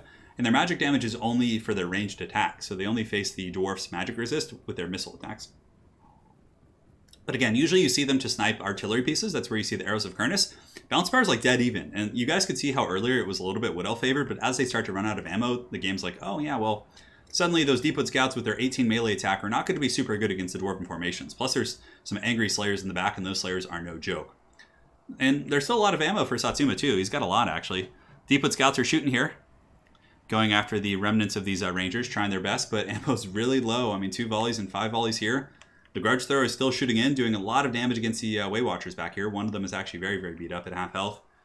And it seems like the Wood Elves are going to have to rethink their plan. It seems like the Dwarves, I don't know, it's hard to say, but I feel like the Dwarves, though their army looks really beat up, I mean, it's mainly a couple infantry units and missile pieces, they still have a lot of high-value pieces. The Thunderers here, I think there's still a couple Miners. Granted, their infantry corps is a little bit damaged. So when the Wildwood Rangers do eventually come in for the Alpha Strike, might be a little bit hard to deal with them. Grudge Thrower, as far as targets go, I believe it's still shooting at the Waywatchers down here. Probably don't want to waste ammo on Deepwood Scouts. Deepwood Scouts don't have great AP, so it's not really terribly pertinent to go after them, in my opinion. Ammunition is out here. The hidden unit is revealed. So the dwarves are aware of the presence here. And here you can see the Deepwood Scouts. They have a couple volleys left, but the dwarves could honestly send some dwarf warriors out here and just kind of, probably bully those guys a little bit. In the back, Zablonsky being very patient here with the Wildwood Rangers. These guys, of course, could come forward, move up here, and get ready for battle, but I think they want to wait until pretty much all the skirmishing elements are done. And yeah, it's basically just do as much damage as you can with your missile pieces, and then I'm surprised we don't see any Wild Riders, though. Like, even a single Vanguard Wild Rider, like in the corner or something, could be really nasty. Like it shutting down the artillery or in the late game for just cleaning up. I feel like not having something like that is pretty unfortunate. Granted, I mean, Zablonsky knows how to... He's a top-tier Wood Elf player, so clearly he knows better than me. But I just feel like having like something mobile would be helpful. I've also seen people try Hawk Riders in this matchup because they, again, can have decent AP in their melee stats. So if you're able to overextend someone, you can do well. Dwarves moving up a little bit. You can see they kind of move off their hill here and are getting ready to advance and press the Wood Elves a little bit. Deepwood Scouts here, 3 volleys here, and 3 and 3, I think. On the far side, let's take a look. Way Watchers have 6 volleys. These ones have 6 as well. Unleashing a full firepower here into the Dwarf Warriors, who take it like champs for sure. Nice Earthblood right there. Going to be healing up the single entities here for the Wood Elves. The Tree Man is going to heal. The Waystalkers will heal back up to full health, but they're basically out of tricks now. There's not too much more they can do. And now the Dwarves are going to be advancing, pushing forward, knowing that the Wood Elf missile play is a little bit kind of sparse at this point. The Grudge Thrower back here, I mean, I guess defending it isn't super important. If it just keeps shooting now. Honestly, maybe scooting this bad boy up and start shooting at the Wildwood Rangers back there wouldn't be a bad idea. A little bit of firepower coming in from the Wood Elves here on this flank. Deepwood Scouts, of course, 3 volleys here, 3 volleys here. So again, pretty symmetrical in terms of ammunition usage. Over here, it's pretty much the same thing. But yeah, ammo's like really getting kind of danger low here for the Wood Elves. And now they're going to be forced into a battle they don't necessarily want to fight. Those Wildwood Rangers are really going to have to carry their weight. And honestly, with Runes of Wrath and Ruin and good Dwarven Focus Fire, it could be a little bit tough for them to actually get into the proper engagements if Satsuma is quite privy on how to play the Dwarven Kite game with the Rune of Wrath and Ruin, which it seems he is. So far, Dwarven Artillery is still shooting. The Deepwood Scouts in the back going for that deep Vanguard push, trying to shut down the Grudge Thrower, which they might get. I mean, it depends on how much longer the main engagement is for stall here. The Ancient Tree Man is actually quite beat up, down to 5,000 HP. Thunders are now shooting, which is, man, I feel like had they come out earlier, but I guess there's some credence to keeping them for this point, right? And, honestly, he could probably use the Dwarven Bolt Thrower crew to go into combat and, fight some of the Deepwood Scouts back here. There's a couple scrappy options he could do. But yeah, Zablonsky coming in with the Deepwood Scouts. The last of his ammo is being used on the Thunders, but Thunders are shielded. Ooh, that was a nasty volley, though. It still did a lot of damage. Way Watchers have 2 shots here, 2 shots here. I mean, it's really just going to come down to the infantry. And now you can see Zablonsky moving forward with the Wildwood Rangers, of course, in accordance with the rules of our tournament. He has to, when he's out of ammo and can't shoot anymore, he has to attack with something. So here he comes. Granted, he is attacking in the back. He could reposition and attack with Deepwood Scouts. But I would imagine they're going to get Shrek'd pretty hard. I mean, any Dwarf infantry unit, even the miners with blasting charges, could go back there and probably finish them in their very beat-up state. So here comes the Ancient Tree Man. Guns are shooting. Some Rangers are shooting as well. How many Thunders do we have in total? Looks like 2. We have some more Rangers here. And, ooh, man, this is a rough one for that tree. He's going to be getting punished pretty good. He does have Regrowth. Regrowth, of course, will save him quite a bit of grief. And now you can see the Grudge Thrower is shooting into the Wildwood Rangers. And it seems like the Dwarves are pulling ahead on the Bounce of Power, which is hilarious because it's almost like they haven't fought yet, but they're still pulling ahead on the Bounce of Power. In the back, the trap is sprung. You can see the Deepwood Scouts going back after the Grudge Thrower, but here Satsuma does react very quickly. He gets the miners with blasting charges to go back here. And here we have the other group of Dwarves here. Dwarf Warriors are going to be going after that Deepwood Scout unit, so those guys are pretty much done for. The Dwarven Gun's still singing. The tree is down to 4,100 HP. Grudge Thrower shooting into the Wildwood Rangers, but this is where it gets a little bit scary for the Dwarves. That's a lot of, decent troop quality that's absolutely fresh. Most of the Dwarf army, I suppose, is fresh as well. We still have Dragonback Slayers, which can tie things down in combat for quite some time. And the Deepwood Scouts are getting taken out in the back to no surprise by the Rangers. But, it's better to have this fire going on the Deepwood Scouts than it is onto the elite troops here. So it looks like instead of going after the Wildwood Rangers, Satsuma is going to be opting to try and snipe down the Ancient Tree Man with a Scroll of Shielding and a Regrowth. Really good play right there. It's going to make him surprisingly tanky. But yeah, now the Wildwood Rangers are here. Blasting Charges should be going away, which is going to do really nasty damage, you'll see. And a 1 and a 2, and here it comes. Blasting Charges going in. Oh man, that was like half their HP with 1 Blasting Charge volley. The Dwarven Guns are shooting. It looks like the Bolt Thrower crew is being sent into combat as well. The Longbeards need to make sure Dwarf Warriors to just kind of engage for as long as they can. Bounce of Power is pretty even, but here comes the final pounce. Dwarf Warriors definitely need to just get in combat, start fighting those guys down. And I think trying to snipe the Ancient Tree Man might have been a mistake. I think some of the easier targets here, like the Wildwood Rangers, might have been a little bit more efficient to kind of shoot at. In the back, we still have the Dragonback Slayers who look to be chasing off some of the Deepwood Scouts who are shattered. So they need to get here and kind of hold this advance. That is a lot of troops, and they need to buy some time for the retreat of the Dwarven gun line. So then they can start shooting from a couple different angles. These Wildwood Rangers, of course, very beat up, but they should be able to come in and make pretty quick work here of the Dwarven Thunderers. And yeah, the Wildwood Rangers, of course, winning their fights against low-tier Dwarf Infantry. I mean, they're a very expensive unit. They cost over 1,000 gold, if I'm not mistaken. And the Dragonback Slayers were able to shatter off those missile pieces in the back, and it looks like the Master Rune of Negation going down. Going to be giving some nice buffs to this unit here. Here, of course, the Rangers doing a very good job shooting into the backs here of the Wildwood Rangers. And yeah, it's just a messy fight for sure. I mean, just absolute chaos everywhere. Tree Man going in, taking some firepower on the approach, down to 3,000 HP. The Thunders are doing some really good damage, and the Dragonback Slayers probably want to get in there. I mean, if the Dragonback Slayers come in, they'll do some good damage against Wildwood Rangers too, actually. And yeah, will be very, very good against the Tree Man as well. Here they come. Tree Man is going to be getting attacked. Master Rune of Wrath and Ruin is activated on the Tree Man to kind of slow him down. The Dwarven guns need to fall back once again. Just kind of reform ranks where they can. But the Dwarven formation over here is starting to falter a little bit. Some miners with blasting charges are kiting the Wildwood Rangers away from the battle, which is a very, very smart play. Yeah, I don't know. Trying to snipe the Tree Man is it's a bold strategy, but now that the Dragonback Slayers are here, this is a really bad situation for the Wood Elves. There's a lot of damage, slowing effects, and obviously the Wildwood Rangers are quite lightly armored, so Slayers will hurt them pretty bad. Thunder is trying to reform ranks, but the Ancient Tree Man's coming in. Looks like some Dwarf Slayers are karate kicking him in the back as he does advance, chasing down those gun units. We do have a group of Dwarf Warriors here on the far side as well who need to make their way back into the battle. So the Wildwood Rangers here are absolutely crumped, and now you can see that another group is coming in, so the Dragonback Slayers certainly going to have their work cut out for him. And it looks like, yeah, he's really trying to take out this Tree Man, which, you know, I think maybe allocating his resources to finish off the Rangers might be better, but it's just so close. It's such a close battle. Here comes the Tree Man stomping in. Dragonback Slayers are basically just kiting and trying to get away from the Wildwood Rangers, where they can then chop down this tree. The tree has about 2,300 HP. It's going down rather quickly here. The Rune Lord, of course, has a little bit of punch in him as well, so the Slayers might be able to peel off here. Some of the Rangers are kiting as well. It's now the tables have turned. The Dwarves are the ones kiting the Wood Elves, which is quite hilarious. Wildwood Rangers able to clean up the miners to no surprise, down to 900 HP. Very, very danger low. Some blasting charges are actually coming back to try and finish them off. And the Ancient Tree Man is, you know, getting pretty beat up. 1,800 HP. Dwarven Thunders are in guard mode, which means they're going to be shooting while they basically are being attacked as well. But the Rangers here are doing a really, really good job just kind of chasing everything down. A couple missile pieces are back from the Dwarves. Might be able to put some crossfire in. Nice blasting charges here. Might be able to waver those Rangers there. And yeah, I mean, basically just kiting the Wildwood Rangers, I think, is a good play here. Trying to, like, yeah, get the Thunders away.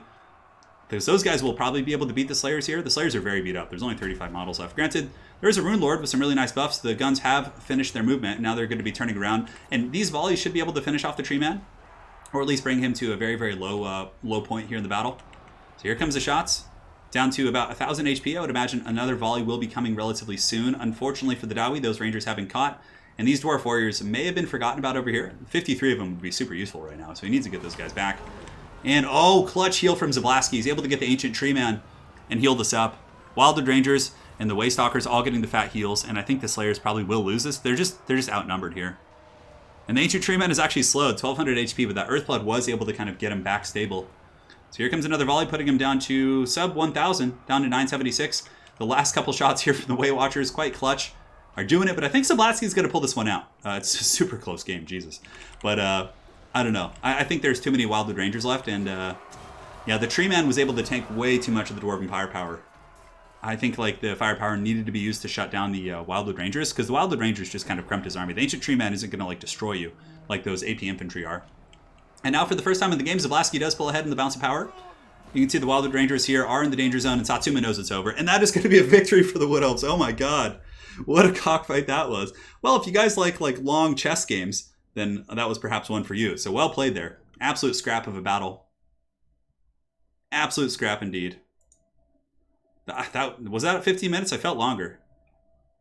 All right, well played to both those players. Zablonsky played a great game, so did Satsuma. In my opinion, the targeting of the Tree Man might have been an issue, but again, it may have been the right idea. But yeah, I think the Wildwood Rangers needed to be put down quicker. They just were so nasty in the end there. All right, so let's go ahead and go here to the next match. We'll do the Pillar of Bone. Well played indeed, says both players.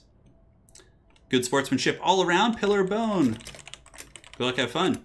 So I would imagine that Zablonsky might go for Vampire Coast here. Satsuma picking greenskins, of course. That was an amazing game. Yeah, it was very technical. Yeah. People are saying they actually enjoyed that. Hey, King Agzal, thank you for the donation. Late to the party, but I'll watch back later. Do it, man. And we have a donation coming in from for the Chaos God. Donated 200. I don't know what currency that is, but there was no message with that. But thank you so much for the Chaos God. I really do appreciate that. Hopefully you're enjoying the stream, brother. And also thank you for sponsoring the channel. My apologies for missing it. Of course, I was in the heat of casting that half-an-hour game. But I really appreciate it. Who won? You fell asleep.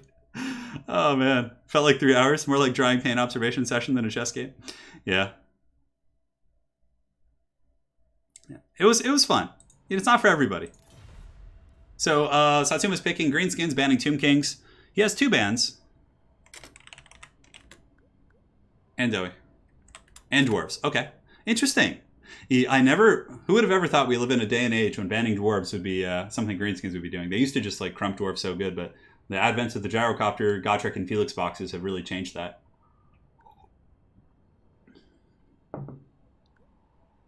Zablonsky, is he going to go for Coast? Is he going to go for like High Elves? High Elves aren't bad. Alariel, of course, can be quite good with like Masked Dragon Princes in this matchup.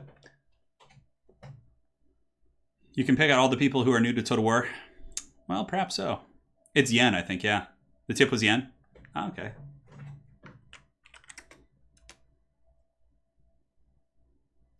Ah. If it was yen, then. Arigato gozaimasu, my friend. Much appreciated. Genki desu ka? I hope you're totemo sugoi over there. I speak a little bit of Japanese from my high school days when I used to study it. Forgot most of it, but nonetheless. Cheers, brother.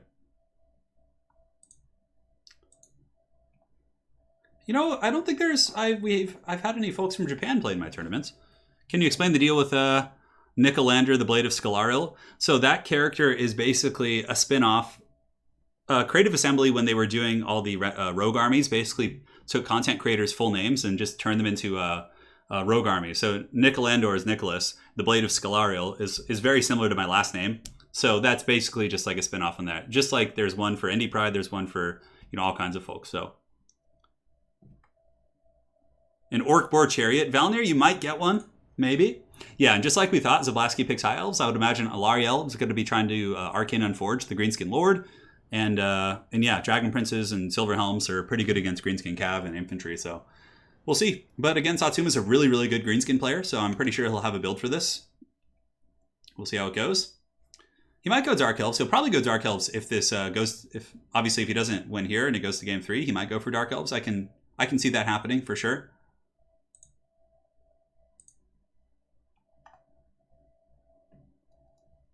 I can see that happening for sure.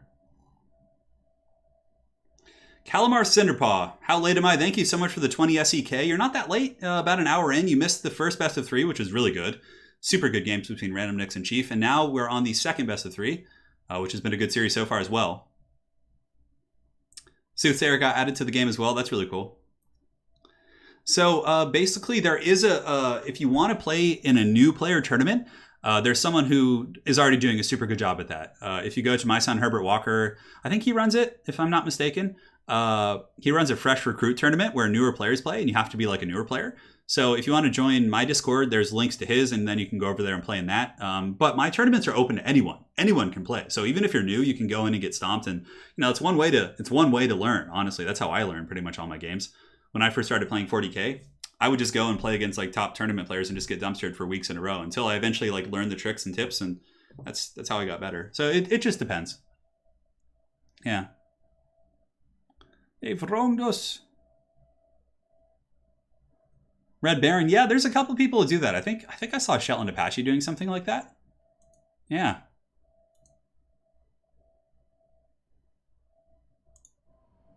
So the players are picking their armies right now. Zablonsky is ready. Satsuma making the tweaks. There's a couple ways Greenskins can play this. They can play with like a mass Daka line, then use like Spider Riders and Foot of Gork to like stomp out the Cav. There's a lot of cool tactics they have. I wonder what he'll go with. Probably Azag though. Azag's like so hard to he's hard to snipe, so he's usually a good bet. And Spirit Leech and Buna are both really good against elves, against high elves especially because of Dragon Princes. So yeah, we'll see. We'll see how he plays this. I do love my Greenskins. They're one of my favorite factions to play.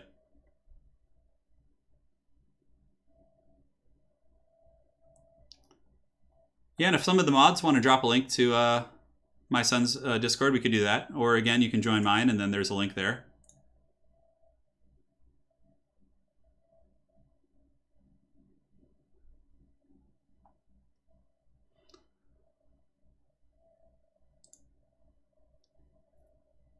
All right, guys, one sec here. Just checking some settings as we go. Everything looks good. No screen blockers trolling our stream, which is nice. Although that was a pretty classic moment. It's very arbitrary, but you can talk to my son. Yeah, if you talk to my son, Herbert Walker, about it, he can give you more details. Is this the second series? Yes, correct. This is the second series in the showdown. So we have 2 best of 3s and a best of 5. So the winner of this series will go on to face Chief in the grand finals today. Tanomi, thank you, man. Really appreciate the kind words. Means a lot, man. Yeah, I really want to click on the army and see what it is. I'll be right back, guys. I'm going to grab some water real quick.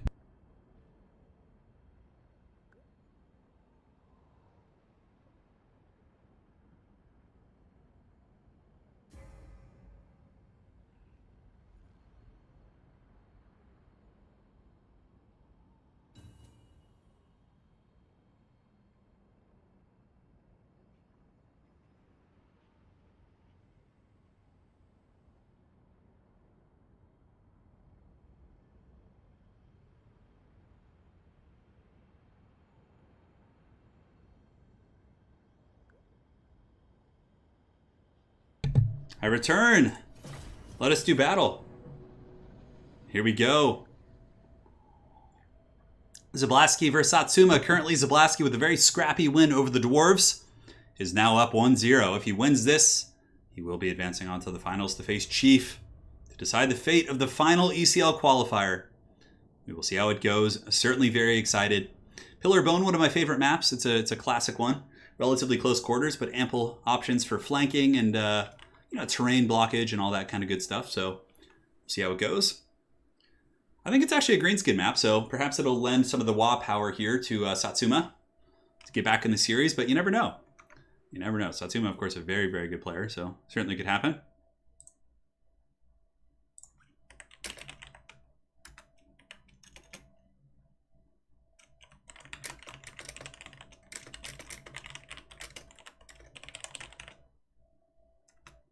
One sec, guys.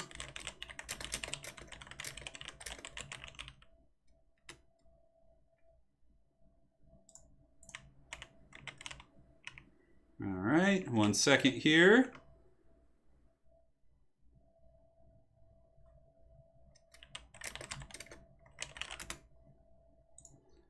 All right, perfect. And here we go. So for the forces here of Zablonsky, very, very unexpected, to say the least. I was actually expecting a build that was going to be using like a ton of cav pieces and things like that, but rather he has Swordmasters of Hoeth, White Lions on the flanks, a couple archers in the form of some very elite ones to take down like Arachnarch spiders and giants, but this is like a heavy metal high elf infantry army. Swordmasters of Hoeth mixed with White Lions. Crazy stuff. In the back he's got Silver Helms with shields, which is quite cool. And Alarielle the Radiant, of course, with all of her fat dank heals. Now for the forces here of the Greenskins, they got Goblin Wolf Riders for skirmishing. Gives him some nice poke here against Alarielle. Also could potentially harass the back line and dive those archers. Front line's going to be Gabos. Gabos going to be taking an absolute lawnmowering here from the High Elf Force. In reserve, he has Orc Boys, a couple Black Orcs on the flanks. Goblin Big Boss on foot, on a little wolf.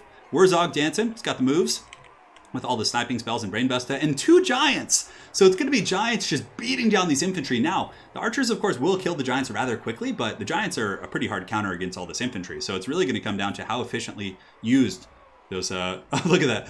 Satsuma's like, bet you won't predict my army. And then Zablonsky's like, I'm not sure he'll predict mine either. Oh my god, this is so great. So here comes the giant goblin, black orc, just absolute chaos of an army. I was not expecting a build like this from Zablonsky, like an infantry rush build. Just not in a million years. Granted, kiting against greenskins is super difficult. So here comes the Arcane and Forging. He needs to pop the Wa now or else he's not going to be able to use it. So it looks like it is going to go off, unfortunately. Wurzog is just going to take a ton of damage here. And the Wa is not going to be active for some time. Giants are falling back, actually, interestingly enough. And it looks like there's going to be a missile attack coming in from a Goblin caster. The Night Goblin Shaman, of course, does have nice little missile attacks. Ooh, blasting Alarielle right in the dome. She takes quite a bit of damage there. So some back and forth health being traded on the Lords, but Wurzog getting sniped could basically just be a game-losing situation, so he needs to be very, very careful with this.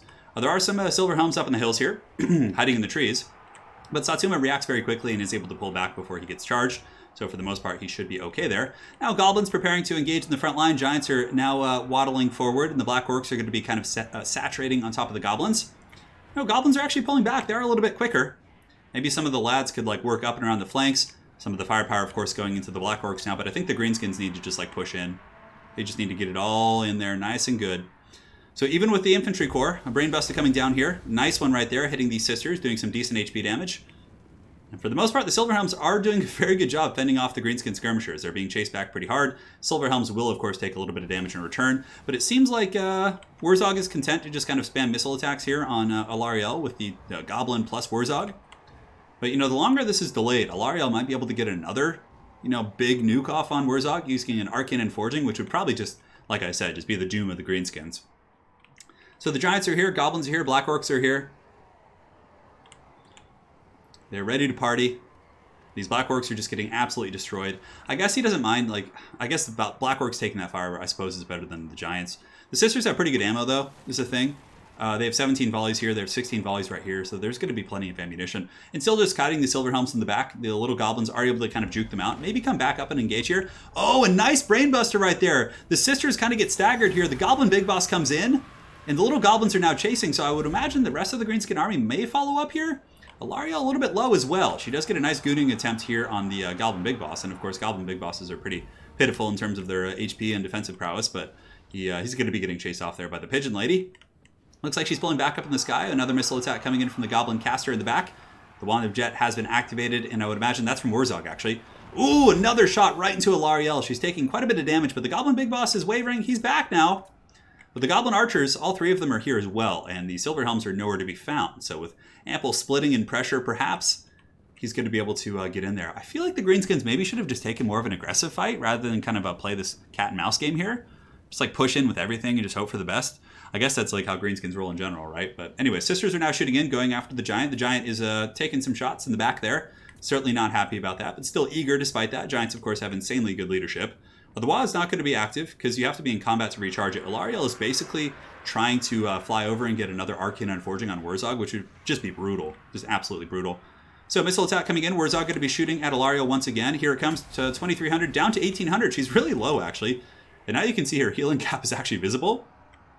So I guess maybe this isn't bad for the Greenskins. If you just kind of keep sniping the Pigeon Lady, she's eventually going to have to spam Earthbloods on herself instead of using them in the main fight, which I think is what he's trying to make happen. Another Brainbuster in the back going down on the Sisters of Avalorn, so those ladies certainly have been getting their brains busted today.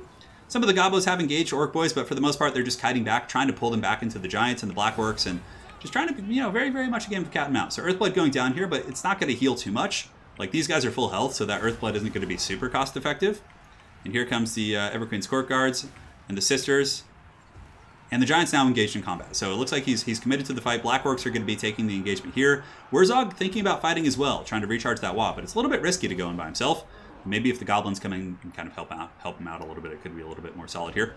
In the back here, you can see Forest Goblin Spider Riders trying to get up and around the flanks, and obviously they have a huge opening here. The Silverhelms that were screening them are all the way back here. And the Star of Avalorn's going to be going down right here as he goes for a big push on the Giant. So the Giant's taking a lot of focus fire from the Everqueen's Court Guards and these other elite archer units. But the Black Orcs and the Giant here, that's no joke. That's a pretty strong core of units. And these Black Orcs, no Wa active though yet. That's pretty unfortunate for sure. Here comes the charge from the Goblin Wolf Riders, shutting down the Sisters temporarily. Not going to be doing substantial damage, but it does buy very valuable time. Oh, and the Giant is just beating down the Pigeon Lady. She took a lot of damage. Earthblood and Star of Avalorn, she is at her healing cap. So there's going to be like no more healing for her really. Maybe just a shred of it. But for the most part, she's in the danger zone, and any more misplays there could kind of get her taken out.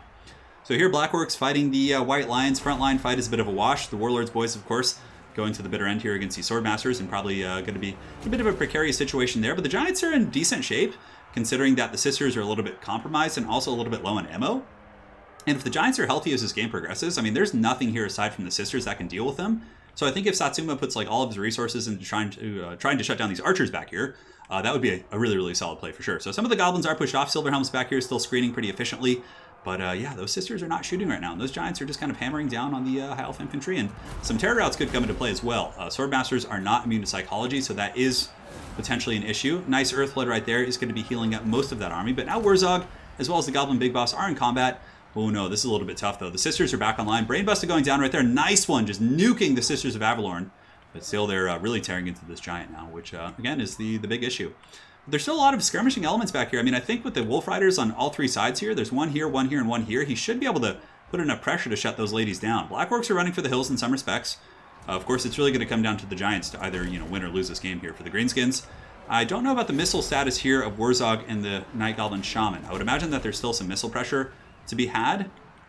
Maybe going after Alariel with a couple more vindictive glares or gazes of Mork could be quite strong. But the Silverhelm's doing a really good job sweeping the back line here. Force Goblin Spider Riders circling the back.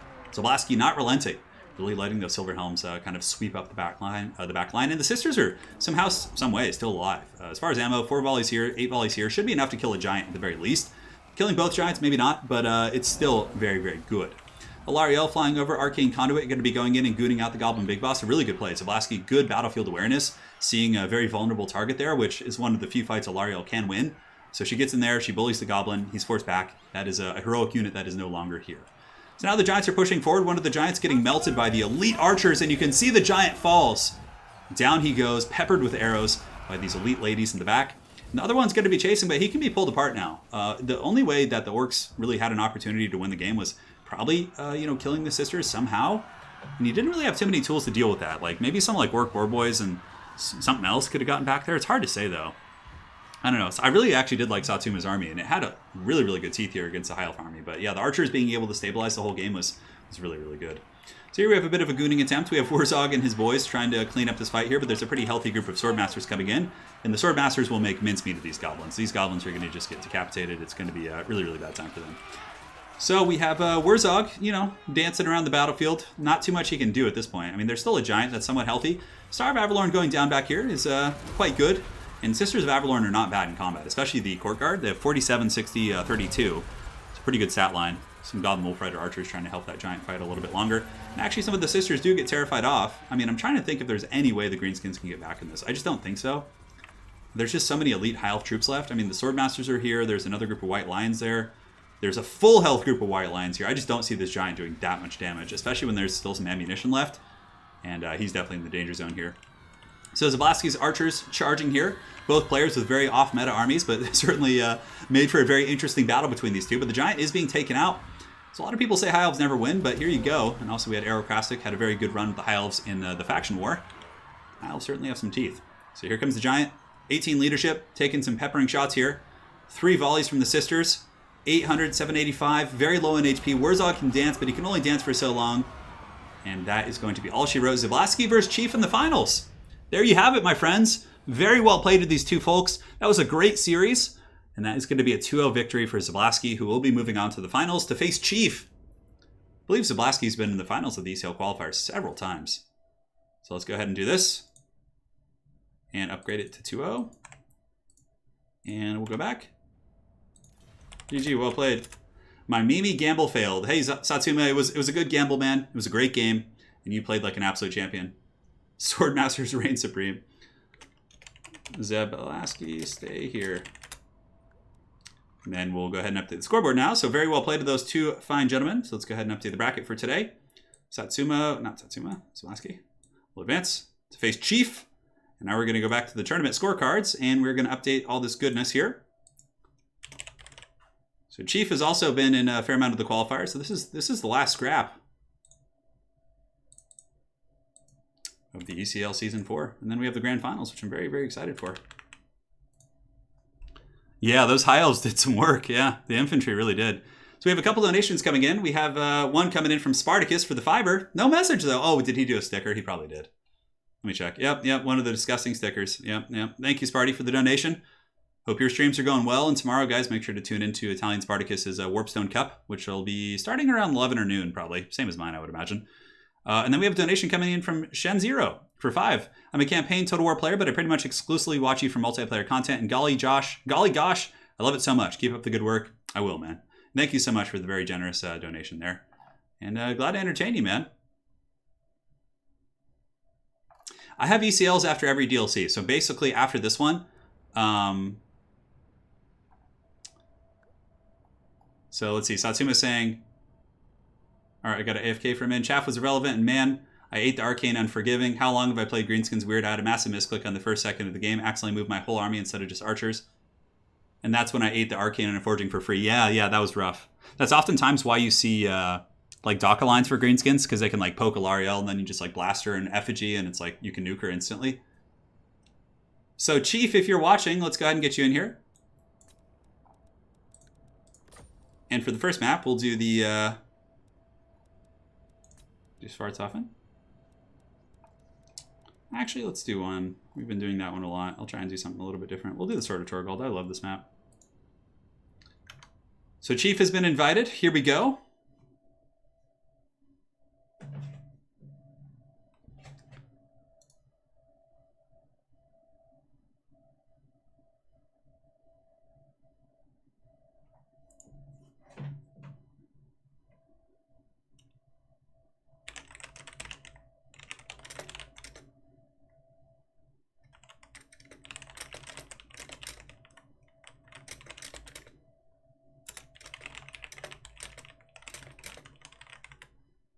One sec.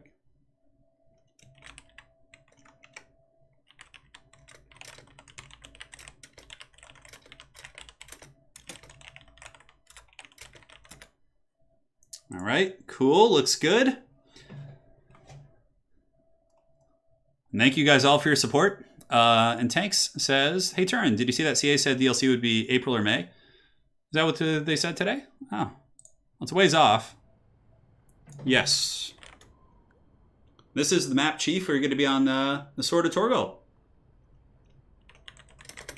When ready. So picks and bans when ready. We'll get this show on the road. Let me go ahead and make sure the challenge page is all updated. So I'm going to report the scores here in this series. So 1 and 1. And then we have, for this game, Zablonsky was 1 and 1. Cool. So challenge page is all updated.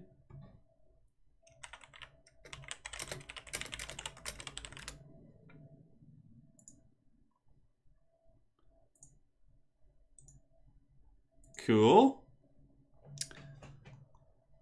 All right. Just making sure I don't have the dreaded screen blocker up once again. Very well played, Satsuma. It was a great game, man. Alex here says, Todd Spartacus said your favorite trilogy of all time is the latest Star Wars film. Just kidding. Yeah. Oh my God. I can't stand them.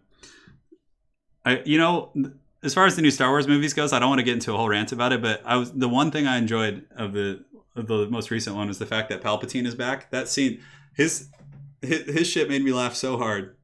That almost made it worth it to me.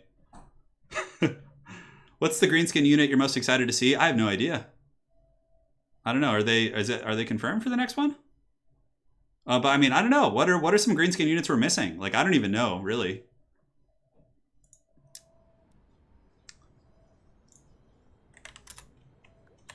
So Zablonsky is back. And now we have Chief versus Zablonsky here in the finals of ECL Qualifier number 8. I'm going to sit back and enjoy some tea while these two fine gentlemen do their picks and bans and all that good stuff. The tourney rules are quite complex, but basically there's limitations on what you can bring with your armies. So, for example, like you can only bring a certain amount of like skirmish cav, a certain amount of single entity units. That's basically one variable. It also dictates attacking rules. So basically you can't like run in circles and kite your opponent for 45 minutes.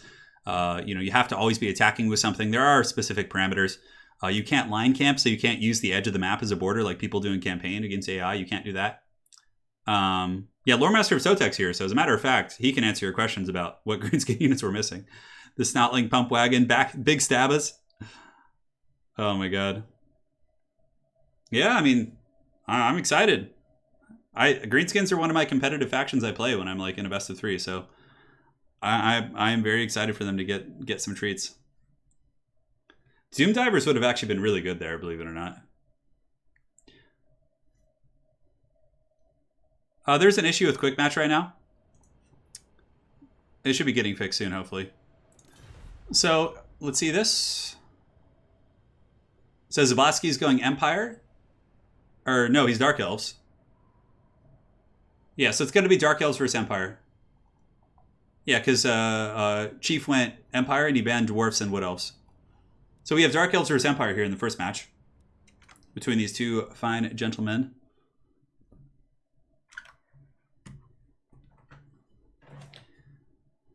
Yeah, Wicked with the good advice for sure. There's a ton of good Discords to join that have really good multiplayer communities. It's much better than playing on ladder. You'll play better players. You'll you know, people are personable. You can talk to them afterwards. There's a lot of good experienced players to get knowledge from. Grimgor gets a new mount. Oh man, imagine Grimgor being carried on a throne by Black Orcs and just doing battle like a ramshackle one. That would actually be really funny.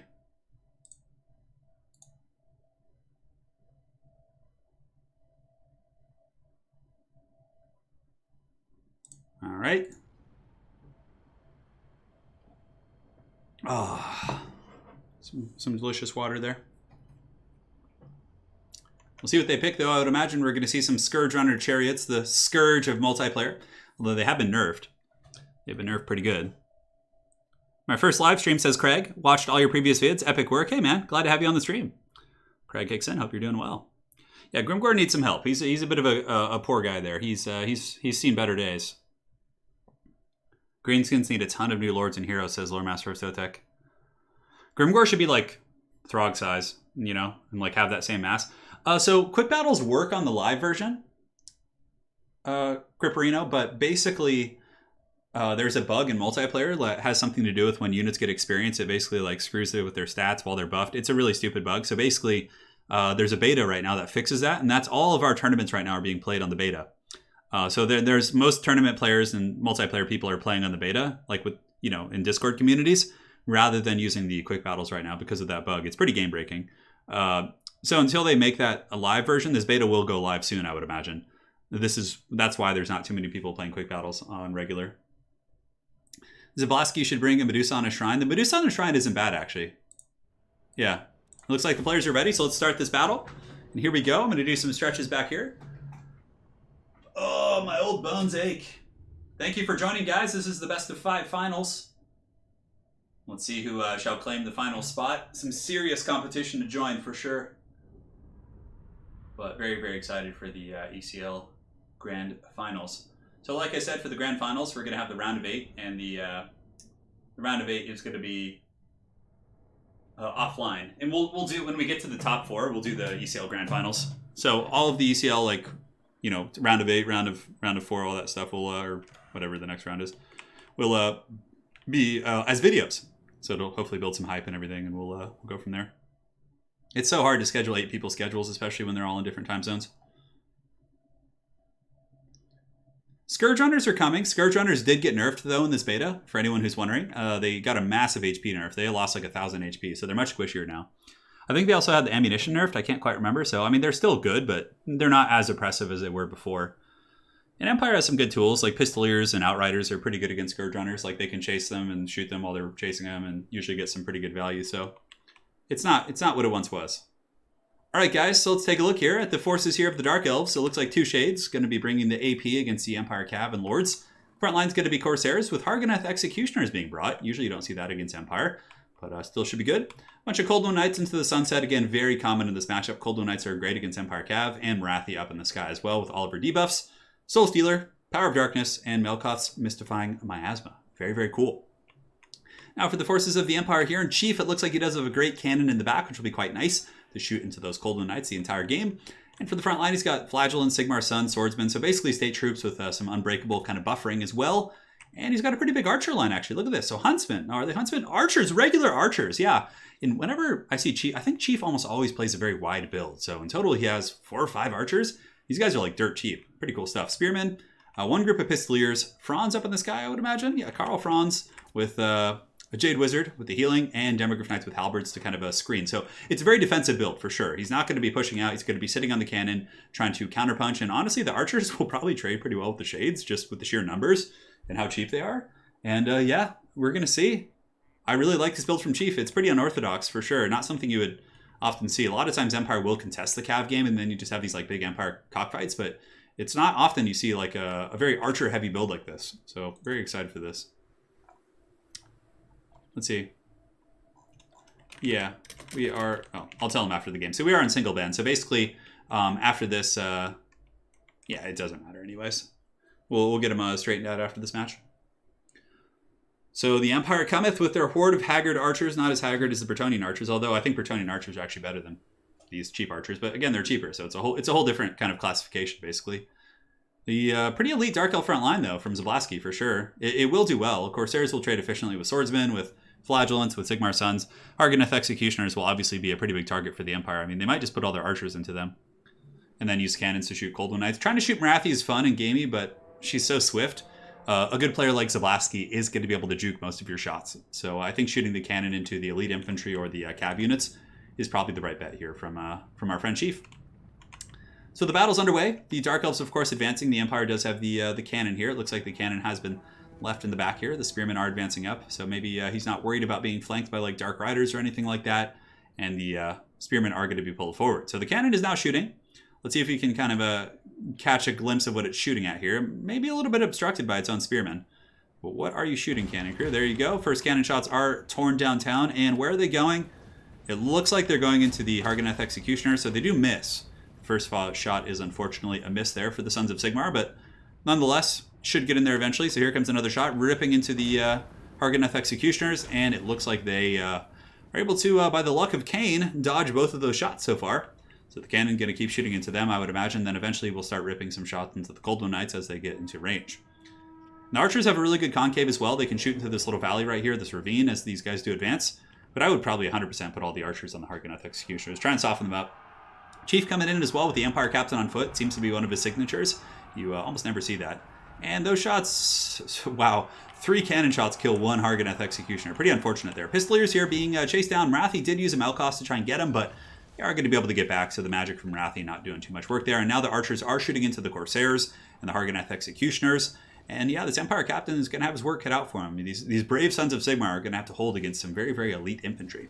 Demogryph Knights with halberds being pulled around this flank to help out. It looks like all the Cold One Knights are being pressured on this side, so the Demogryph Knights and the Spears should have a relatively easy time kind of screening out here. And it looks like it is date night between Karl Franz and Marathi, as Franz is going to be chasing.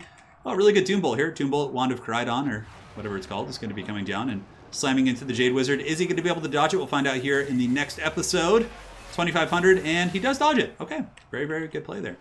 Now on the front line, yeah, wow. Those swordsmen those state troops just got wrecked. Oh my god, the Harganeth Executioners living up to their name and absolutely executing those state troops. Here it's a bit more of an even fight. The Corsairs are slowly killing these swordsmen, but again, a little bit of supporting fire here from the archers certainly helps. We have a big blob fight over here as well. Ooh, Demogryph Knights with halberds actually being charged by Marathi. That's a very bold strategy. There's also spear support nearby, and Marathi, of course, will take a lot of damage here, but Cold One Knights charging into the archers here, and some Cold One Knights as well charging into the front line. So this is going to be a big flank overload, and Marathi's in combat with Franz. Oh, man, getting whooped on. Karl Franz with Golem Raz, Reiklin Runefang, all these buffs popped.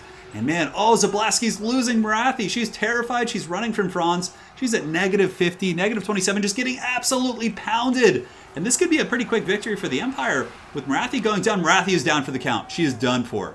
Now, many other things about this engagement are going actually okay here for the Dark Elves. Like they're killing the Demogryph Knights. The front line is buckling in many places. But it looks like the Flagellants and the Empire Captains and the Sigmar Sons are able to push back the Corsairs. So this will probably be a pretty quick game here for Chief. I just don't see what without Marathi, what they can do, especially since the Shades are now being chased by unbreakable units. The Empire Captain's still healthy. The cannon is still shooting. There's ample spears everywhere to fend off the Cold One Knights, and Marathi is not here to carry with Soul Stealers and things like that. Yeah, there's Harganeth Executioners, but Franz can cycle charge them into the Shadow Realm, and usually we'll be able to probably deal with them pretty efficiently. So here comes some Cold One Knights charging into the cannon, but Chief is able to reposition his spears. Chief out for blood. Franz out for blood today. The Prince and Emperor not taking any prisoners, even though, you know, who knows, Marathi and him may have some past. The archers here shooting into the Blackheart Corsairs. Cold One Knights charging in as well. And yeah, I mean, they're temporarily shutting down the cannon, but the spearmen should get pretty good value. And you can see the Harganeth Executioners are getting worn down very, very quickly here. So I'm trying to think about what could perhaps happen here for Zablonsky to get back in this game. Shades will probably win in combat here against the Sigmar Sons eventually. The other Shades will lose against the Tattersouls. There's 87 of them and an Empire Captain. We have some loose Cold One Knights around the battlefield. Franz is just going to be such a powerhouse here. There's still archers shooting. here and there. But I mean, I guess there's still some mobility for Zablonsky, and he is able to get that cannon offline. Okay, so maybe he's going to have some teeth here. Demogryph Knights charging back in, going to be countercharging into the Colder Knights, I would imagine. But Franz is not taking no for an answer. He's just giving the business to these troops in the front. Harganeth Executioners are not immune to psychology, so they can be terror-routed off at some point. And the Empire Captain chasing down Blackheart Corsairs, which is quite hilarious. And both groups of Shades are basically just on the run.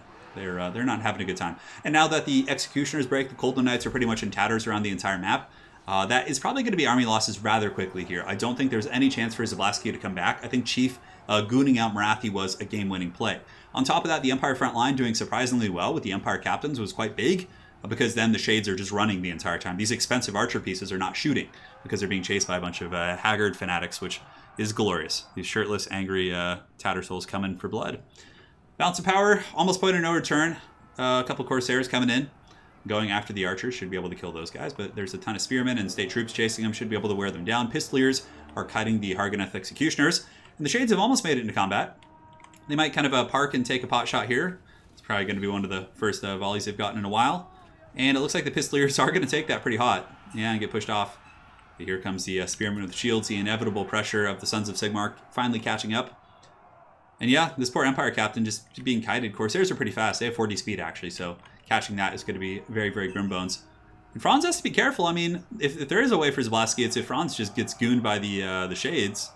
It's going to be hard, though. I mean, there's so many Spearmen nearby. This is actually a safe land for him. If he just wants to land and punish these guys, it's probably a pretty good play. Because even if the Coldwood Knights come back in, there's a ton of Empire Spears here. And I would imagine that Reikland Runefang's probably off cooldown soon. Yeah, both abilities pop. So these Spearmen suddenly have like 44 melee attack, which is just absolute insanity. So here they come. Stand your ground, Reikland Runefang. All that good stuff is indeed active. The Dark Elves scrapping everywhere they can. Some of the Shades here do stabilize. The cannon in the back is getting killed as well. It's a nice little pick there from Zablonsky. Very, very scrappy indeed. Despite losing Marathi, he's putting up a great fight, but I just don't think it's going to be enough. The Prince and Emperor is very, very strong. Especially with the Jade Wizard still alive and healthy. Oh, look at the damage. He just goes in there and punts a bunch of those Shades. I'm surprised there haven't been army losses yet. Probably with his heal going off, that'll trigger army losses. And now that is going to be it. That is going to be game one in this best of 5 finals going to Chief. The Sons of Sigmar prevail over the Faldrucci. And now we go into game 2. So we'll switch up the map, see how it goes. Very well played. I mean, it really just came down to Marathi being gooned. That was literally it. The battle, like if Marathi had been flying around there at the end, it would have been a very even game. But the fact that she got gooned so quickly by Franz was pretty disastrous. So Chief is going to go up 1-0 here. Don't mess with the Franz, man. The Franz takes no prisoners. All right, so for the next map, let's go ahead and switch it on up. Just put them on the Oak of Ages. Let them fight. Troll Country. Okay. Good luck, have fun. Yeah, Zablonsky saying he risked Marathi too much. That's it. That was the big deciding factor, honestly. Franz is a hero. Have you guys been battling the Slanesh bots in my absence? So we have a donation coming in from One Man's Way. Thank you so much, man. The tenor, he says, do you think Total War Warhammer 3 we will get High Elf White Lions of Trace, the Chariot? I mean, I don't think, like, if they are going to go through methodically and do, like, DLCs or updates for all the old world, you know, I think, like, we would get that maybe even before game. Because I think Game 3 is going to want to focus more on, like, all the new stuff. Because there's going to probably be a ton of new stuff. So if we get it, I think it'll be before Game 3, if that even is something if they obviously do another High Elf DLC or something. Which I imagine they would. They just did Dark Elves again, so. Yeah, the Blades of the Blood Queen karate chopped for sure. Single. So yeah, do a double, then singles from there on out. Generally, my finals are all single bands, but since he did one, we'll give him a double here so it can be fair, and then we'll go from singles from there on out. Cool. Nurglings are going to be pretty hilarious. You know, yeah. I hope we get them someday. Chaos Dwarves will be really fun to play, for sure.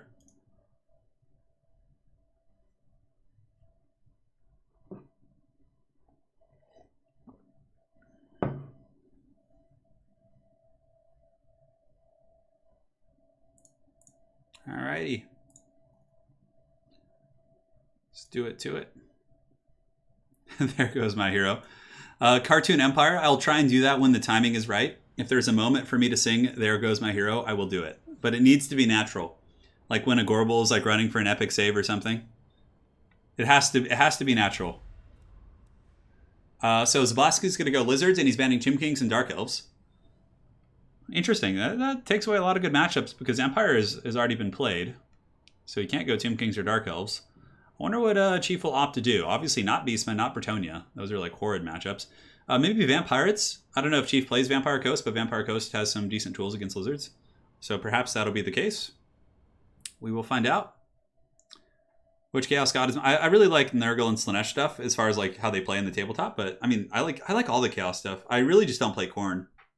Because Khorne is like very one-dimensional. Whereas like if you play Tzeentch in tabletop, you have really fun magic. Slanesh is like a ton of firepower. Nurgle's like really cool durability. So like, yeah. All right, Cartoon Empire. Sounds good. Sounds good, man. This is it. This is the final fate for the last spot. The fate of Middle-earth shall be decided. Remember, guys, if you're not subscribed to the channel, please do so. It does help me out quite a bit. Yeah, Bloodthirsters will be fun. Oh, yeah. There's so many cool, like... Man, Game 3 is going to be just off the chain. I got to stay the course. Got to stay the course. So, Chief is thinking about the matchup. It looks like he's exploring Avalorn, perhaps to get Dryads in the front line to do battle with the Lizard Infantry. And at that point, he can use, like, the typical high elf anti-armor tools like Sisters and Nobles and Dragons and things like that. So, Avalorn, not a bad choice for Chief if he decides to do that. I mean, I use Chaos Troops with the Mark of Khorne in tabletop. Like, my Warp Talons are usually Mark of Khorne. Yeah, I need a soundboard would be really good for a stream, too.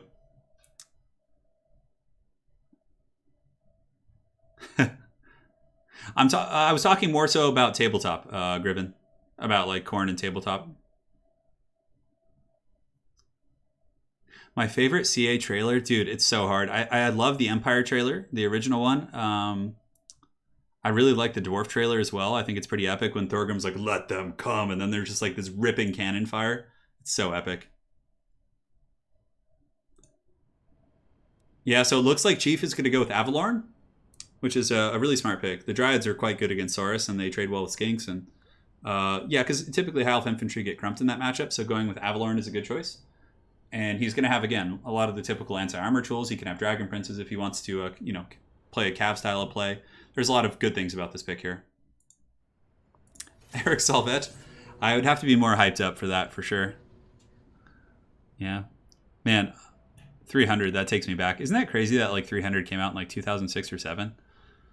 That was literally, like, what, like 13 years ago, 14 years ago now? Jeez, that's nuts. That is crazy. How time flies. How time flies indeed. So Troll Country loads.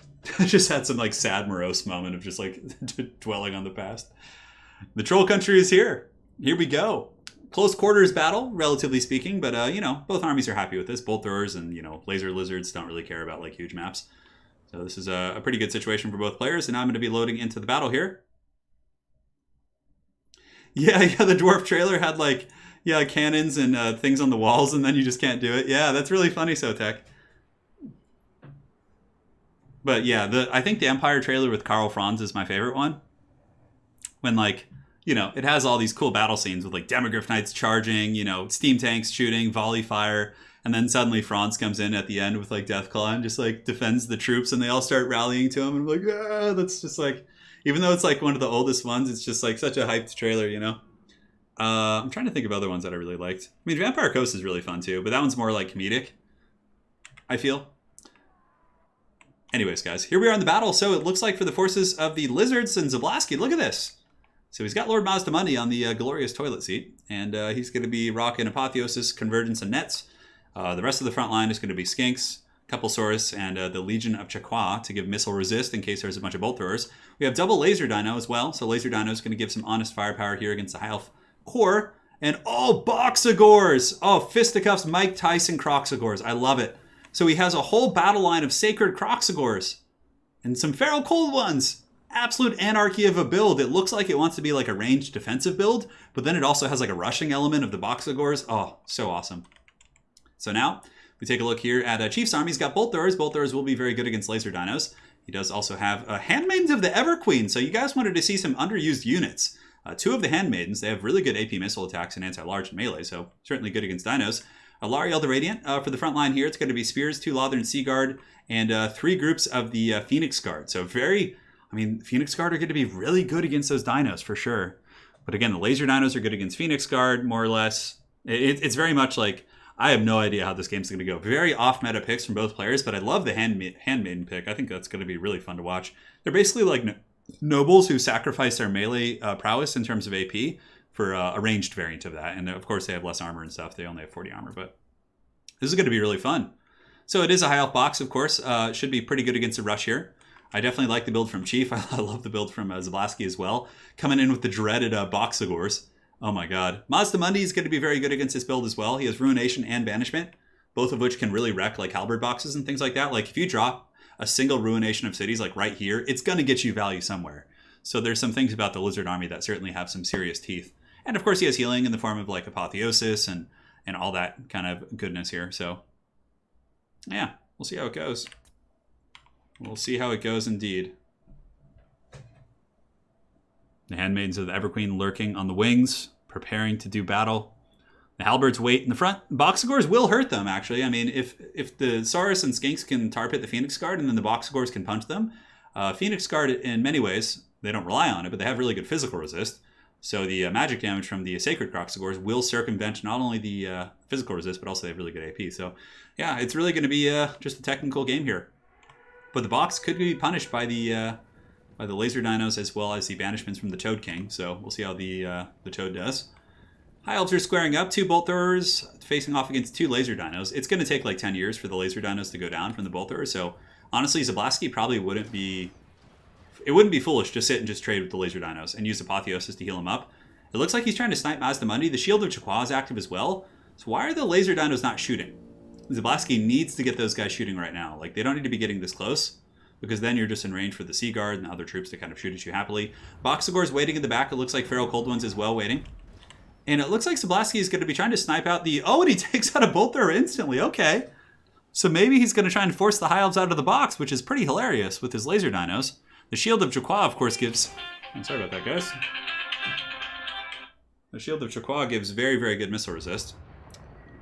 Fun. The phones are ringing. And here comes more shots coming in, shooting into the Spearmen. I'm sure everybody's checking their phones. It's a pretty obnoxious ringtone as well. Ruination of Cities, like I said, going down, but he's not as boxed as much anymore. But let's see which direction it goes. So Ruination of Cities here. All right. So that's literally not that great. Banishment going down as well. Going to be going right on top of the Spearmen, unfortunately. A little bit mistimed.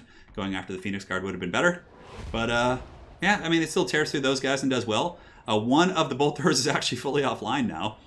Looks like, how many units does it have left? Oh, it looks like he still has 2 Bolt Throwers firing. Banishment, of course, tearing into those Spearmen. And now the dinos get ready for combat. And as the Bolt Throwers are more and more compromised by the laser dinos, the Boxagors are going to be emerging from the trees. So here they come. And they should certainly put some hurt here on the Phoenix Guard. Especially if Jabba the Hutt has a little bit of magic. But Zablonsky has no need to rush this. He's certainly out-trading here as far as the ranged fight goes. And it seems like, yeah, he's really trying to focus on the Bolt Throwers, which is, you know, not a bad idea. And there goes the other one right there. The Bolt Thrower is pretty much crumped, negative 29. So the missile pressure there is offline. Lother and Seaguard can shoot all they want into the solar engines, but the solar engines have so much armor. So yeah, it looks like Lother and Seaguard are opting to shoot into the Skinks and Saurus, which is certainly a better choice. So the Boxagors for Zablonsky are coming forward. Man, I'm so excited for this. And now it looks like the laser dinos are just going to be patient, and they're just going to shoot into the other Bolt Thrower, which of course, they seem to be able to outtrade 1-to-1, which makes sense. They cost about 1,100. Bolt Throwers cost, I think, like, what, 700 or so? So some of the Skinks going to be engaging here against the Phoenix Guard, perhaps.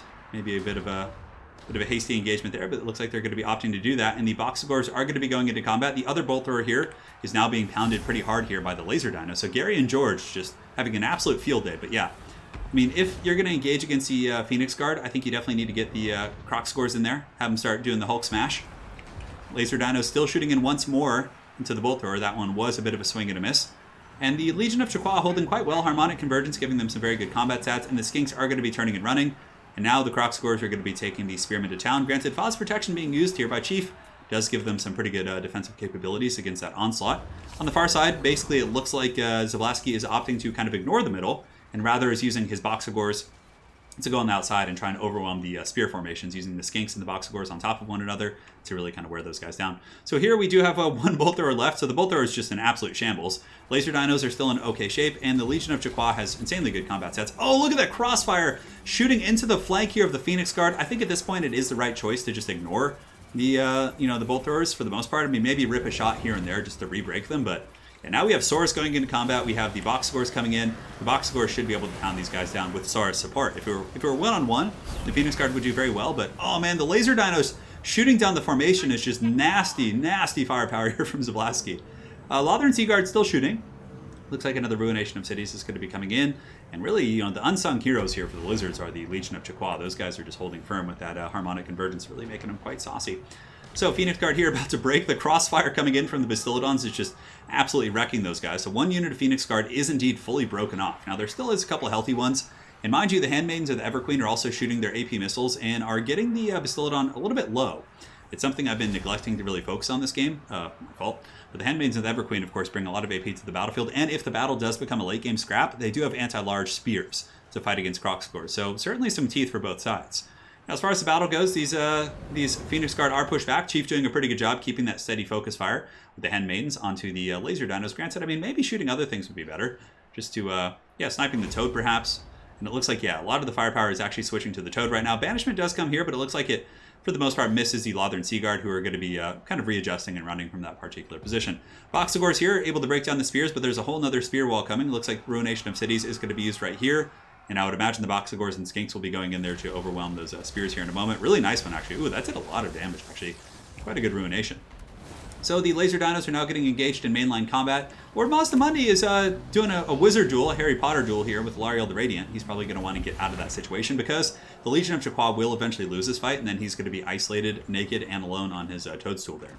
On the far side, Boxagor is still working on the flanks, so again, Zablonsky really putting a focal point of his efforts here on trying to finish off the flanks and collapse inward on the archers. And what I really like about this play is he's getting the laser dinos right down the pipe and just shooting down the flank, pretty much maximizing the efficiency here of these laser dinos. Here comes another shot. Let's go ahead and watch this for a second and see if we can get a good look. These guys, of course, in steady combat. Phoenix Guard have around 4,000, but I don't know why he's taking so long to fire. A little bit obstructed. Oh, Mazdamundi, why you got to do that? So Mazdamundi, I think, obstructs his own Toad here, or his own Lizard, which is really unfortunate. Now, box scores are still in pretty good shape. Ammunition is running a little bit sparse here for the elves, which is certainly concerning, but Mazdamundi is very low, and the Handmaidens might want to just run in combat and start shanking him with their spears. That might be a little bit more efficient, but the High Elf Corps is holding. I mean, Phoenix Guard are winning here. On the far side, the Phoenix Guard win as well. Pretty good ammunition here from the Bastiladon. Unfortunately for Zablonsky, he's forgotten about his Feral Cold Ones in the back, which actually would be really good right now. If they rode up and around the side and just took out these bolt throwers, that would be fresh fish, because typically you expect your opponent to show all their cards by this point. But obviously, the fact that he forgot means he could bring them in, and they could actually really surprise his opponent. Mazdamundi and company pushing through. He does, of course, have the Saurus, and they're going to be trying to get into combat here with the Spearmen. Alariel and the Handmaiden going to be trying to 2v1 against Mazdamundi, and he's thick, but he's not that thick. They could certainly, well, he's pretty damn thick. But the Handmaiden and the Everqueen could probably, take him out at this point. Apotheos is going down, trying to heal that bad boy up. We have Phoenix Guard, excuse me. Almost choked on something there. We have Phoenix Guard chasing down the Bastiladon, which is definitely a good call. Some Skinks coming in to try and peel. And the box scores have done a pretty good job cleaning up the flanks. I mean, 54 kills in these guys. These ones have 104, actually, which is really, really nasty. And looks like the Boxagors might be trying to pull back here. I mean, they're very fast. Crocscores do have 46 speed, so they can outrun most infantry, with the exception of some very swift ones, like Forsaken. And here we do have the ground fight. We can see the Phoenix Guard, again, getting isolated in the open by a bunch of angry dinosaurs. And, of course, they're not immune to psychology, which is very strange. I always felt like they literally took an oath of silence. They're, super serious and morose. I feel like Phoenix Guard would be immune to psychology, but yeah, strange stuff. I mean, Longbeards are, right? With why wouldn't Phoenix Guard? I guess it's just like a balance thing. It's probably not lore accurate per se. So Bastiladon with the Solar Engine shooting into the Phoenix Guard again on the flank, generally getting some really, really good value. And the Handmaidens are doing a good job here. They're actually shanking down the Crocsagors, and that could be an issue here in the late game. If the High Elves are able to kind of box up on their halberds with the Handmaidens and the healing from Alariel, that could be really nasty. So has Zablonsky noticed his cold ones? He hasn't. So they're still there in the corner of the map. And again, them coming in, they could have probably chased things off. They could have been doing really good work against the bolt throwers, but alas, it is not their day to be. So the Sacred Crocsagors still just grinding it out. They're rampaging though, and you can see they're slowly kind of getting taken down. And Mazdamundi looks to be kind of running out of support. And yes, the balance of power is a little bit favored for the dinos right now, but I actually feel like the state of the battle is very, very even at this point. Although I guess it reflects it as even. I mean, more or less so you can see like it's a little bit past the middle here. Laser Dinos have a little bit of ammo left. One of them's out, so basically he's just a Bastillodon now, and he has little skinks on his back which throw the poison darts, which is quite useful. Shield of the old ones here is really clutch, giving leadership. Physical resist to all these guys. Some of the Boxagors are forced back here by the Handmaiden of the Everqueen. Now the Everqueen's coming into combat, but as soon as she arrives, the Phoenix Guard basically run for the hills. So he needs to get these Lothern Sea Guard and these Phoenix Guard in combat here to try and help this. Otherwise, you know, Alarielle's going to get just beaten down. I mean, these Croxagors have her surrounded pretty good. You can see she's literally on the ground just being pummeled by Croxagors and Skinks and Mazdamundi and all sorts of scary stuff. The Lizards certainly have a very mean Death Star. But man, if Zablonsky realizes he has those cold ones, that's going to be a big boon, and he does realize it. So, and don't worry, guys, there's actually a delay on the stream and when I see things, so there's no way he could have heard me saying that right now. But Alarielle the Radiant here is, yeah, she's just in combat. She's doing it. She's trying, but the Croxagors are giving her the biz. Handmaiden of the Everqueen coming in with her anti-large, though. What an absolute just battle this is. This is great. Yeah, the Handmaidens have really good stats, though. 42, 64. She's doing, like, anime backflips. Getting in there, 1700 HP on Mazdamundi. He's not very fast. He's 34 speed against her 40. But it looks like Chief is opting to go after the Croxagors. I really do think sending one Handmaiden after Lord Mazdamundi would be a good choice. Alarielle's scrapping pretty hard. Her and her Handmaiden here are just fighting fisticuffs. That Earthblood there, quite cost-effective, healing up those forces. And the Boxagors, it looks like, oh, okay, that's why. They pretty much ignored the situation. They ran back here trying to get on the bolt thrower, but they keep getting dragged into combat, which they need to kind of try and escape. But here comes Zablonsky's fourth quarter push. The glorious Feral Cold Ones, the most valuable Feral Cold Ones of all time, which are going to be super useful here. I mean, those are bodies with, you know, with decent combat stats. I mean, they got 46 AP damage. That's no joke. Those Velociraptors going to be going to feast. Here you can see the shots coming in from the Bastillodon into the very tattered spears. And now Alarielle and her Handmaiden are a little bit swarmed, honestly. Fighting Saurus is like the last thing they want to be doing. They're both, you know, Alarielle isn't a crazy combatant, and the Handmaiden looks like it's, yeah, just going to be fighting next to Alarielle. Boxagor is able to chase off the spears, but the High Elves are able to resecure this position, and the Clever Girls, a little bit late to the party, are probably just going to come in and try and monster mash Alarielle. They have okay mass, the Cold Ones, so they should be able to kind of keep that from getting a little bit too messy there. Let's see what players are saying in chat. Oh, they're just saying good luck, have fun. Just want to make sure there's no rules questions or anything. Alarielle the Radiant and company here, fully surrounded by angry dinosaurs. Boxagor's coming in as well. This could spell Chief's doom, perhaps. The fact that these two very valuable characters that pretty much are the reason why the Bounce Powers even are surrounded, that's going to be rough. Granted, if the Lothern Sea Guard and the Handmaidens of the Everqueen get in there, like before they take too much damage, they might be able to pull this one out. I mean, the Lizards are very, very beat up as well. Alarielle's getting chewed on, though. Croxagors as well. The Handmaidens coming to the rescue. Lothern Sea Guard are healthy as well, which is really, really big. These guys have, you know, 75 leadership. They have anti-large. They're good against a lot of these different threats. And this is a really good play by Zablonsky. He's getting the Skinks here, and he's trying to intercept the Lothern Sea Guard and keep them away from this fight so he can keep bullying this particular engagement. So the fighting's still underway. Saurus are not going to break. These guys are just such linebackers. Saurus infantry take forever to break down. And it looks like the other Bastillodon is trying to line up some shots here. He's like trying to get up and along the side of the Lothern Sea Guard. Really crazy tactics. I mean, Zablonsky's been doing such a good job doing that this game, like getting on the sides of things and just shooting downtown. And here you can see we do have Lord Mazdamundi. Shield of the Old One's going down. He's super clutch. And Alarielle's actually, oh man, Mazda's just been going full thick mode on her here, just slapping her down. She's actually terrified, as a matter of fact. Wait, what? Oh, the Bastillodon's here. Okay, I was like, what's causing terror? Because Croxagors and Mazdamundi aren't terrifying, even though they should be. I mean, they shouldn't be in terms of balance, but I'm saying like in lore and all that, right? They're quite terrifying. So Alarielle's put in the can pretty much. Lothern Sea Guard, of course, able to win against the Skinks, but at a great cost. They actually took a ton of damage from that fight. Brave little Skink boys. And now you can see the Lothern Sea Guard are going to push forward, but Chief knows it's over at that point and is going to concede. Well played, man. Zablonsky with the Laser Dino Micro, able to pull that game out, and Chief scrapping to the end as well. That was a super well played game. That was a very well played game. So let's go ahead and update the scorecard. 1-1 here in the best of 5, and guys, we got a scrap on our hands. I love it. So let's go ahead here and put them in the Valley of Thieves. The Valley of Thieves. Want to know the map is set? It was. Map is set. All right, so they'll do their picks and bans now. GG indeed. Toyota is better than Mazda. Changed my mind. Hooray, Lizard, says Sotek. His people have won. That was a really, really good battle. Well played to those two contenders. Obviously top tier players. Pleasure to cast their games. Yeah, if the maidens were on horses, maybe. I mean, but yeah, I guess he was just saving the money. Yeah, Alariel did not have her aura that gives immunity to psychology. It looks like he cut it to save money. Although at the end it could have helped. Although I think Alariel just got straight up gooned there at the end. Yeah, the Boxagors were awesome. We got to see the Boxagors like flank overloading, doing a ton of damage. Yeah. It's pretty gangster for sure.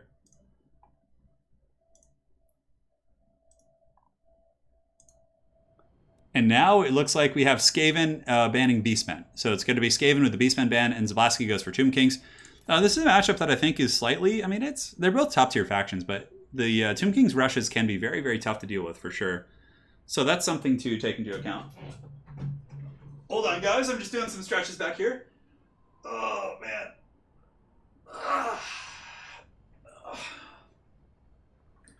Never did I think... You know, when I was 18 years old... 19, I remember like kind of having an introverted, not introverted, but having a kind of a, pondering about my future essentially. And I was like, I wonder what I'll be doing when I'm like 30 or 31.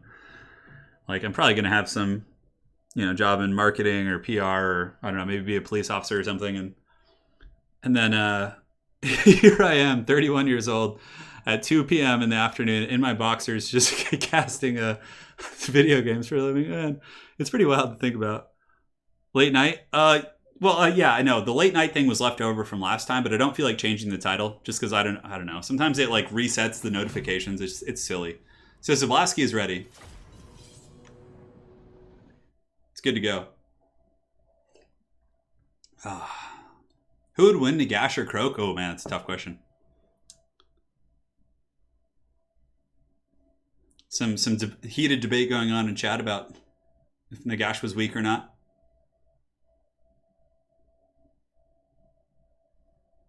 All right. Here we go. The Valley of Thieves. We'll see if the Tomb Kings can defend their desert domain from the verminous rats who have even found a way to dig under the desert. Don't ask questions. It's just, it is what it is. The Valley of Thieves is here. And here we go. So the players are loading in. Going to be checking make sure I have no screen blocking or anything like that. It does make sense, the end. Yeah. It's just funny when you put the 31 in front of it. Yeah. All right.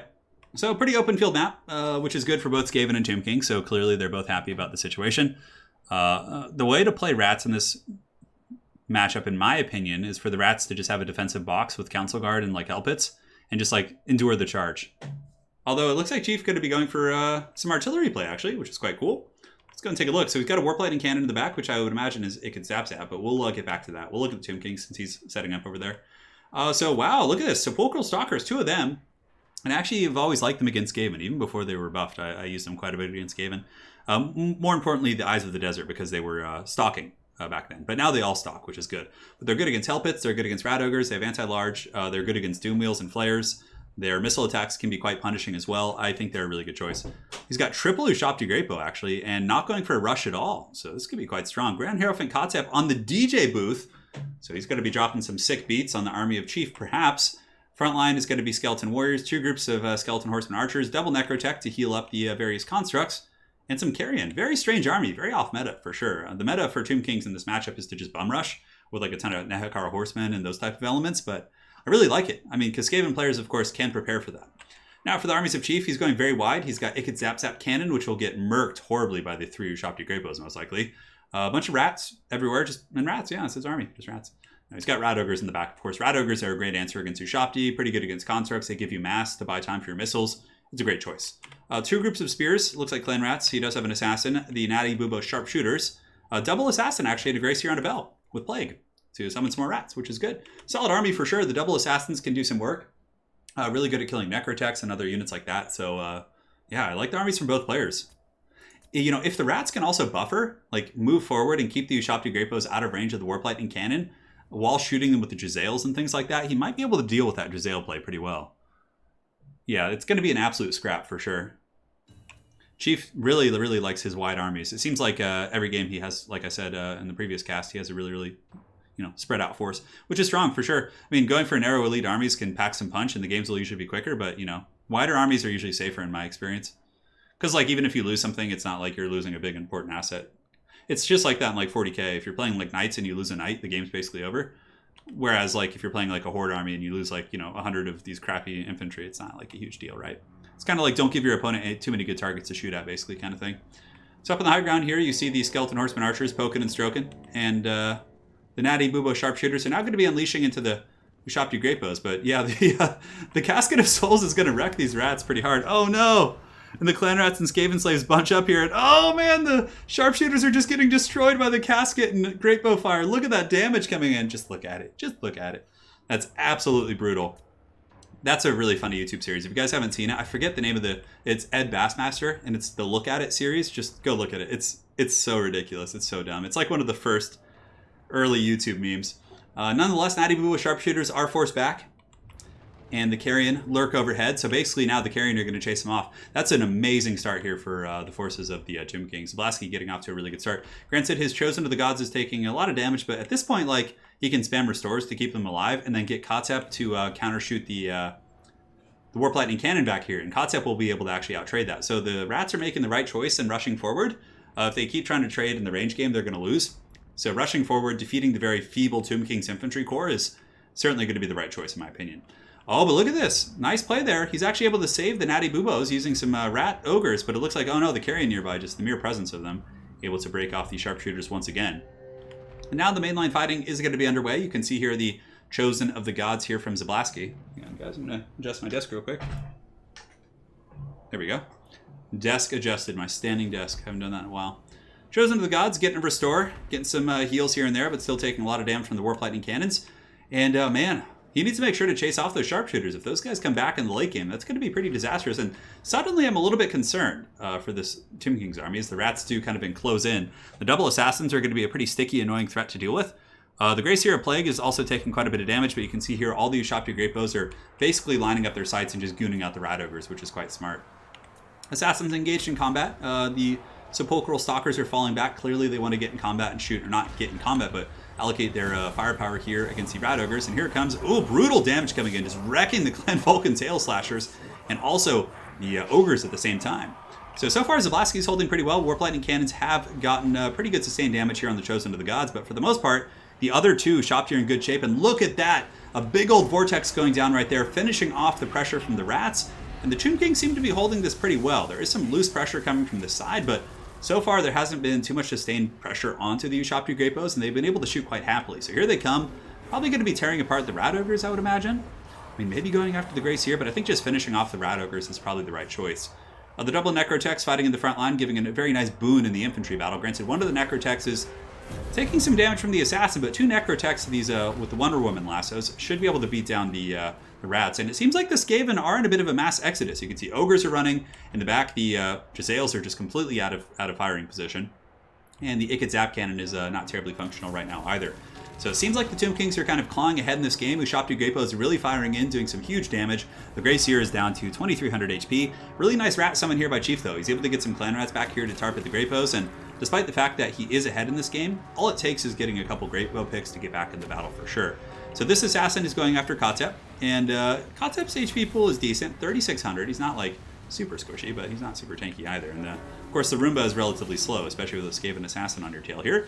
And the rats are now just bum rushing the Ushapti Great Bows, because if you really think about it, a lot of the bounce of power that you see being in the Tomb King's favor is simply because of the Great Bows. So if they were to be compromised or they're getting chased, it's a huge deal. And oh, did the Warp Lightning Cannon? Oh no, big mistake here by Chief. He accidentally gets the Zap crew and pulls them to chase here instead of putting them back onto the Warp Lightning Cannon, which would be doing enormous damage to the Tomb Kings right now. It's a pretty big mistake right there.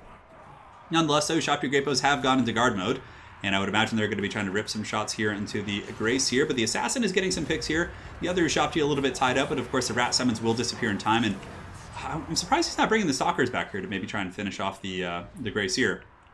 Nonetheless, Kotep going to be dropping a Sandstorm right here, and also the firepower coming in from the Stalkers, doing some good damage against the rats, and one of the Necrotechs is actually crumbling down. So one Necrotech is down. It looks like the Assassin, though he may have lost the engagement and ran away, here he is right now, was able to get some really good damage before he ended up running away. Sorry, my voice is getting a little bit scratchy. Need to get some water. Too much tea. So here in the back line, Kotzep dropping some sick beats, and this is like a dream situation for Kotzep. Like they're all blobbed up on one unit, so there's no friendly fire. And you can see the Sepulchral Stalkers in guard mode are able to finish off the Grace here. The firepower coming in and roasting that rat. And now we have the Ushapti Great Bows in combat, and they're actually not slouches in combat. Like against like clan rats, they can do very, very well. Yeah, man, that Warp Lightning Cannon might have been able to get him back in the game. He has all 3 models, and had it been shooting for the past like 2 minutes, for example, you could be, you know, one Great Bow could be gone, Sepulchral Stalkers could be dead. It could be a very different situation. Granted, here on the low ground, Kotzep's a little bit naked and alone. He's being shanked by this assassin. The assassin doing really good, but Kotzep fighting back with his staff, trying to actually run over this rat. But it looks like the rat is, he's holding firm, I guess, by Skaven standards. -9. Nope, he's running. You can see the Skeleton Horseman coming in there, should be able to push him back. And it looks like Zablonsky is slowly taking over this game, as most of the Skaven are running for the hills, and just now the Warp Lightning crew is back online, so yeah, it's really unfortunate. The Sharpshooters are back as well. That's going to be really nice for potentially sniping Kotzep in this situation, but I don't know. And yeah, look at that. Look at the bounce actually go back towards the middle as that Warp Lightning Cannon crew. Is it too late, though? We're going to find out. I mean, maybe Chief can still scrap this game back with the Warp Lightning Cannon having so much ammo. You know, the Skaven could potentially just fall back and start, you know, kiting in different directions and use the Warp Lightning Cannons to goon out Kotzep, to goon out the Great Bows. There's a couple options here for the Rats to get back in the game, but again, it's going to be very, very difficult in my opinion. So some Sepulchral Stalkers are going down here. It looks like this Skaven Might was able to eventually overwhelm these bad boys, but not before they shatter off or break off all those Rat Ogres. There's still another group of Stalkers, which is actually really scary. They could probably push onto the Sharpshooters here, shoot them with the missile attacks, kill them, and then from there go and deal with the Warp Lightning Cannon. Oh, brutal. I knew it. I knew he was saving that. So Zablonsky, very patient, a very, very good map awareness, saves the Ushapti summon, and now the Ushapti are just going to just absolutely destroy the artillery piece. And as soon as Chief sees that, he knows. He's like, oh, it's over. There's nothing. So well played, man. The Kotzep firing squad was really, really strong. And yeah, a couple little mistakes from Chief, but nonetheless, not like the worst ones, obviously. But yeah, you know, Zablonsky was able to capitalize. Really good stalker play. And Kotzep was able to drop the sick beats. Yes. All right. And 2-1 for Zablonsky. Remember, this is best of 5. So if Zablonsky wins this, he will be advancing on to the ECL Grand Finals. If Chief wins, we'll go to Game 5. Yeah, the Sepulchral Stalkers are pretty good now, for sure. I need to kind of update my my school of thought on them, because I still perceive them to be, like, kind of janky. But in the Skaven matchup, I think they have a lot of teeth, for sure. All right, so for the next map, we'll do the... I would do Ogham Shard, but it's really dimly lit, and I know a lot of you guys don't like watching that. Let me find a map here. We'll do Southern Chaos Waste. Chaos Waste maps are... I mean, it's kind of dimly lit, but at least it's... We'll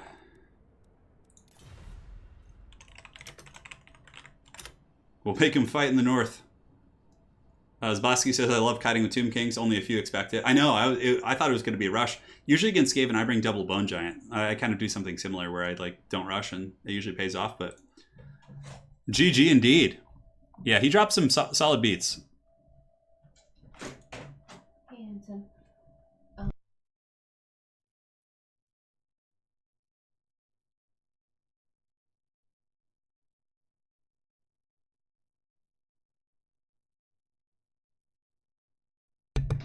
All right, guys, I'm back. My lovely wife was saying cheshed.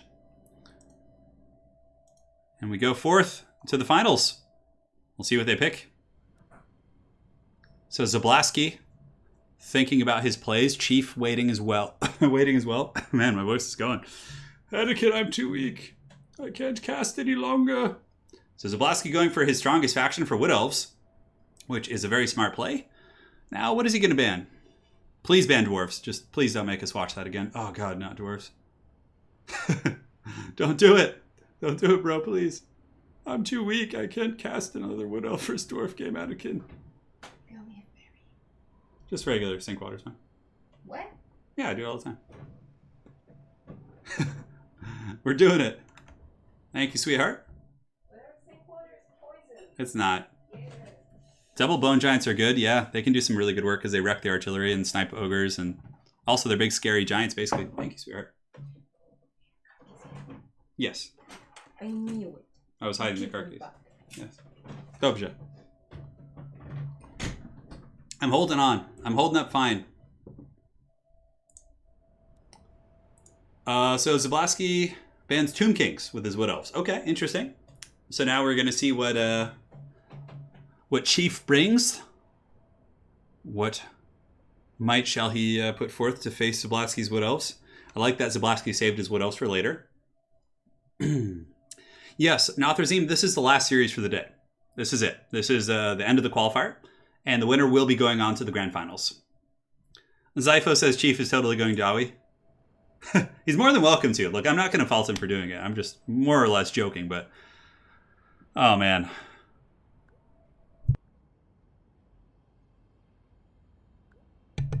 All right.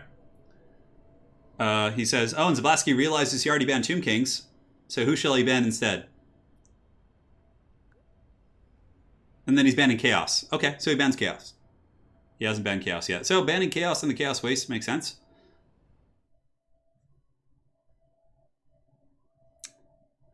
Vosh Cod, yes, she does. Anna brings snacks. She does. She brought me water, actually, yeah. She's keeping me alive. Yeah, I don't mind drinking tap water. Jer Aho, I'm glad you enjoyed the tabletop cast. I'm going to be doing one of those a week. You know, unfortunately, Truth, my friend who I played with in the first battle report, he only has a Custodes army, and he's so fun to play with. I will play with him again on the channel. But, of course, I'm going to give some time and show some different armies. So I'll be grabbing a bunch of people from my league and my local community to play with. So, but yeah, I'd love to have Edo back and play as Custodes against like my Pure Death card or something fun like that. So we'll try it out. We will try it out indeed. All right, so Chief's still thinking about it. There's absolutely no rush. We're still, pretty good on time here. It's only 2 o'clock.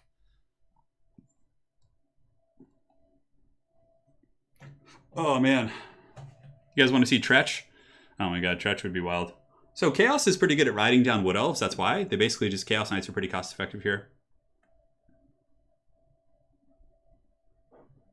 Last Wednesday, Warcraft Reforged. Yeah, there was some issue with the audio on that, Martel.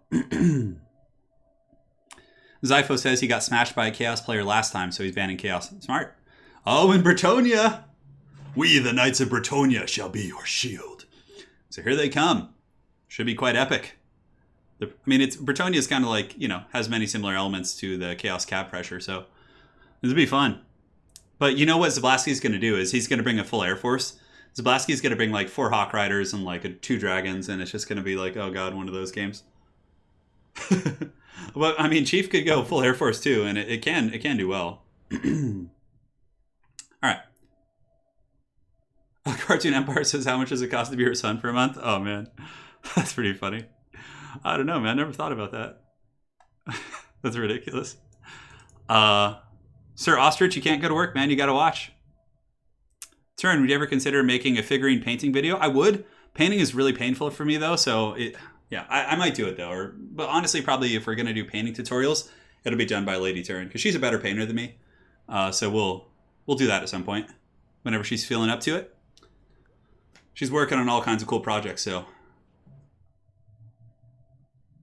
Yeah.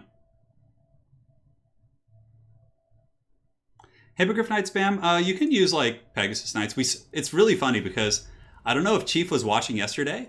Oh no, Chief hasn't picked yet. He's exploring builds. Okay, so he's not picked Bretonia yet.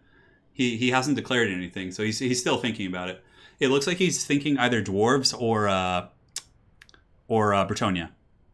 Chaos Waste is somewhat open field, but there's a couple places where they can kind of hide, if I'm not mistaken. Ooh, just kind of popped my thumb on accident. Goodness gracious. Do drop a like on the stream if you guys are enjoying it. It does help me out quite a bit. Helps me out quite a bit. So, okay, so he hasn't decided yet. I know. I put the pain in painting.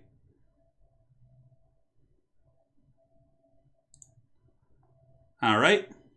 The battle's underway here. Dwarves, maybe? He's thinking about it.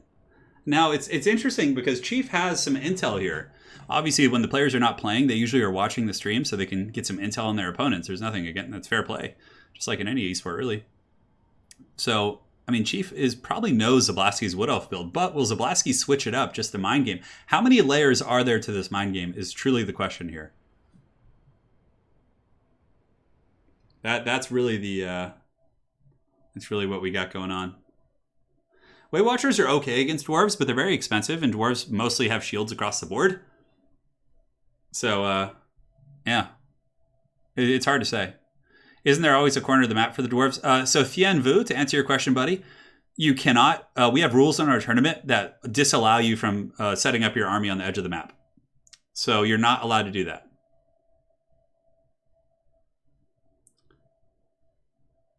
Are the bots striking once again? Yeah, so no corner camping. Yeah, you're not allowed to do that. It's kind of like silly, you know?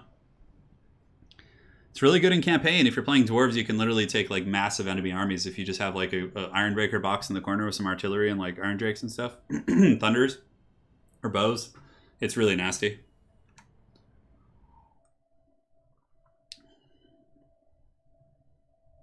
The Riders of Rohan? It could be. Everyone's like, not this match again, please. Oh, it's going to be dwarves. Oh. And Zablonsky had his army ready. So Zablonsky like instantly loaded his army. So he must be using the same build. Or maybe he has a couple different variants of that build. Who knows? Anakin, I'm too weak. I can't cast another Wood Elf first dwarf game, please. Please help me. Oh, man. I hope they just both have like rush builds and just meet in the center. Oh, this is actually pretty open field. Yeah. So Dwarven Artillery could certainly do some work. And we have a donation coming in from Zeke McPherson. Love the content. I've been catching up on all your past streams. First one I've caught live. Welcome to the stream. Unfortunately, it's about to end, but hopefully you're ready to endure a very long, grindy battle. I've been living in LA for, I don't know, a couple of years. Like, well, let's see, 6 or 7 years, off and on. Yeah, well, that's not true. About 4 years. Because I lived in Northern California in San Jose. When I first started my YouTube channel, I was actually in San Jose, California. Oh, wow. Okay. So Zablonsky apparently has another build in mind. If we take a look, he's got a Glade Lord with the Helm of Discord, a combat Glade Lord, and then he has a healer, and then he has Dryads, War Dancers. Oh man, Zablonsky, what a hero. He knows that you guys don't want to watch another one of those grind fests, and he brings a full Wood Elf rush. So War Dancers, Wildwood Rangers, Dryads, just all sorts of pressure. He has like the Hawkeyes of Drakira, one missile unit. That's it. Only one missile unit in this whole Wood Elf army. What a hero, Zablonsky. Here, here. And now for the dwarves, we have a cannon, another cannon, and it looks like it's going to be a pretty classic stuff, just Miners, Dwarf Warriors, and Bugman's Rangers, and it looks like it also is going to be a Rune Lord. So this is going to be a pretty messy affair. 2 Slayers, and honestly, I must say, I think that, Chief has enough to fight back against this type of a build. But it's very much going to be a scrap. Oh my god. It begins. It begins. You could put, putting Dryads in the corners might not be bad also. He's probably going to try and get the Dryads to fight the Slayers. That's like the most optimal situation. Oh man, this is going to be fun. I'm actually excited again. It's like Palpatine shooting lightning. He's excited. No longer am I too weak. And the resurgence here has been refreshed by this glorious build. Both players have great builds. Of course, I love the dwarves. They're always my favorite, but I'm just grateful I don't have to watch like a missile pick-apart game for like 30 minutes. But again, there's nothing wrong with them. It's just, it's totally fair play. I just want to put that out there. Bugman's Rangers are a cool choice too. They, of course, are pretty good in combat, and they also heal themselves by drinking beer. If only it worked that way in real life. But, it is what it is. They try their best. The cannons would be pretty good against any mobile elements. I would imagine the cannons will probably just shoot the Glade Lord or something and just kind of put constant pressure on him. Although shooting the Wildwood Rangers is the biggest thing. Dwarf Warriors will trade well with War Dancers, but they're going to struggle against Wildwood Rangers. So probably putting all your cannon fire into the Rangers is the best bet here for Chief. That's what I would put my marbles on. He's got 2 Slayers in the back to kind of run interference and, control the battlefield. And now the battle's underway. The Wood Elves rush forward. And I wonder if Chief's going to be caught off guard by the aggression. Like, this is not something you see terribly often. And if the dwarves, like, overinvest in, like, the anti-skirmish game, then, they could potentially be overwhelmed. Excuse me. Like, a lot of the troops here are miners, actually. They're just, like, I think just, like, chaffy miners without blasting charges, even. Blasting charges would be super, super cost-effective against a front line like this. Very, very good against, like, Wildwood Rangers and all those War Dancers and those type of units. So Dryads are going up the flanks here. It's really funny to look at Dryads from the distance. Like, when you don't zoom in, they just look like, I don't know. They look like pogo sticks, just, like, jumping up and down. It's pretty hilarious. Alright guys, sorry about that. I had to adjust my microphone real quick. Nonetheless, the battle is about to be underway. The dwarves, of course, immediately reacting to this Wood Elf blitz. Zablonsky is up 2-1, so if he wins this game in a quick, expeditious fashion, he will be advancing on to the ECL Grand Finals. Looks like the cannons from Chief with some good target priority going after the Spellsinger. She's a pretty juicy target. Getting rid of the healing, of course, will be quite impactful. Now the War Dancers have engaged, going against the Miners here in the front. Dryads coming up in the flank to fight Dwarf Warriors, which is going to be a wet noodle contest of contests. Now the War Dancers are going to be engaging against Longbeards, which they should lose that fight, if I'm not mistaken, but you never know. So here come the War Dancers, now getting into combat with the Dwarf Infantry, and we do have the Helm of Discord character as well. Here in the front, these Miners are going to get absolutely just dumpstered here by the Wildwood Rangers. And the Helm of Discord character is debuffing these Dwarf Warriors, so suddenly they're just getting lawnmowered. 0 melee attack, 16 melee defense. They're just going to have a really, really bad time. Hawkeyes of Jakira, what are they shooting? It looks like they were shooting in at some of the Longbeards over here, trying to help out in this fight, which is a pretty good idea. You know, if the Hawkeyes of Jakira are able to finish off these Longbeards and really allow these War Dancers to win a fight that would normally be bad for them, that'd be pretty impactful. Now in the front, the Dwarven lines do buckle, but Dwarves are all about layers. They're like the mighty onion. Wildwood Rangers are engaging against Longbeards, which again, they'll probably be able to win that fight. Maybe not, though, with the pressure from the Bugman's Rangers. But, oh, look at this. The War Dancer is able to maneuver. So many parts of the Dwarven formation are collapsing to this Wood Elf rush. And here come the War Dancers, which would happily fight Dragonback Slayers, hence meaning that the Wildwood Rangers can now go back here, shut down the cannon, chase these guys. It's going to be, a tough one for the Dawi here. Now, the rush seems to be working pretty well. It seems like the Wood Elves are winning most of the engagements. Here you can see these Wildwood Rangers, of course, are losing the fight here, and these War Dancers are also losing the fight, but not before actually finishing off some Longbeards. And the Slayers are very low. I mean, just in Mortal Kombat here, and the Glade Lord is going to be falling back, trying to recharge his Helm of Discord, and now one cannon is offline. That's going to be pretty bad for the Dwarves. Also, like a full health group of War Dancers on that side, going to be coming in. Very, very cool, unorthodox play, and really, trying to surprise people who just think you're only going to play one way. It can really get them good. So now as far as combat goes, we have Dragonback Slayers fighting War Dancers, which is a really bad situation for the Slayers.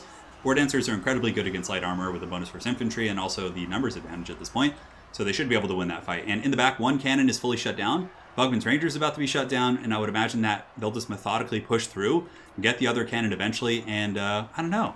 I just feel like it's going really well for the Wood Elves here. Granted, some of the Wildwood Rangers in the front are quite low. Longbeard's putting up a great fight here. Hawkeyes of Jakira trying to help out how they can to finish off the Longbeards. And if we look around the battlefield, let's go ahead and take a look. So here it's going pretty well. Wildwood Rangers, for the Wood Elves that is, pushing back these Miners. And the War Dancers are also quite maneuverable. Yeah, honestly, this is good. Disengage here, re-engage there. For the Dwarves, I mean, they still have the Bugman's Rangers online. It looks like we have Bugman's Rangers, we have a cannon, we have some Dwarf Warriors back here. It looks like some of the Bugman's Rangers have been dragged into combat, but this is quite good for Chief. If he's able to slow these guys down, maybe with a Rune of Wrath and Ruin or something, the Bugman's Rangers will really tear apart the War Dancers pretty effectively. Balancefire is still dead even. It's quite a scrap. Hawkeyes of Jakira are in relatively good shape, and it looks like they're going to be opting to focus down the Bugman's Rangers back here, which are putting a lot of hurt here on their bare naked ladies, just kind of charging in there and doing their thing, being Wood Elves and all that. So the last of the Slayers are fighting to the bitter end. In the front, we have the Dragonback Slayers with, Dragonback Slayers just beast moding it. Almost able to win that fight despite the fact they're at half health when it started. But War Dancers have gotten into combat here against the Bugman's Rangers, which should be pretty good here for the Wood Elves. Granted, there is a group of Longbeards coming in. And also, the Mighty Dwarf Lord charges in as well. And who knows what runes he has? Let's take a look. The Dwarf Lord, let's go and see if we can get on the flag here. He just has Rune of Wrath and Ruin. So no big, combat-changing runes or anything like that, but should be okay. Sorry about that, guys. I'm going to take a sip of water there. But yeah, the battle is going into the favor of the Wood Elves, though. It seems like so many of the engagements have been won by the Wood Elf Infantry. And here in this case, War Dancers fighting against missile units is super cost-effective. There's a fair amount of, War Dancers and Wildwood Rangers across the battlefield that are in good shape, and a solid regrowth going down as well. The male Glade Lord is pretty good in combat, too. I think he has 75 melee attack, 60 melee defense, really outclassing the combat stats here of the Rune Lord, who, of course, is more of a supporting type character. And this is a combat-focused melee Wood Elf character. So here come the Wildwood Rangers, a brutal countercharge coming in, and just going to be absolutely wrecking these Longbeards. Longbeards, though a Longbeard will trade okay with these type of units, they're just outnumbered, they're just getting charged in the back. There's also another heroic character here in the form of this Spellsinger. And here you can see now the Rune Lord is going to pretty much just get swarmed by the Wildwood Rangers, I would imagine, or maybe even not, they'll go for the cannon. And then the 2 heroic characters will be able to substantially bully that Dwarf Lord, and he'll probably be going down for today. So if we look around the battlefield, I don't think there's anything else the Dwarves can really do. I think they're just pretty much out of stopping power with the cannon going down and the Rune Lord going down. It looks like Zablonsky is probably going to be taking this game with a full Wood Elf rush, including Dryads, which is just absolute madness. And it's really funny. You wouldn't think that like War Dancers would be good against Dwarves. And it's kind of the same school of thought as like Dark Elves bringing Sisters of Slaughter. They just have like good sustained combat stats, so oftentimes they can play that long grindy fight. And Zablonsky is going to be qualifying for the ECL Grand Finals. Congratulations! With a pretty solid rush build. Very would have caught me off guard for sure. I would be like all stressed about dealing with the freaking kite. And then he comes in with just tons of those guys, and yeah, did it.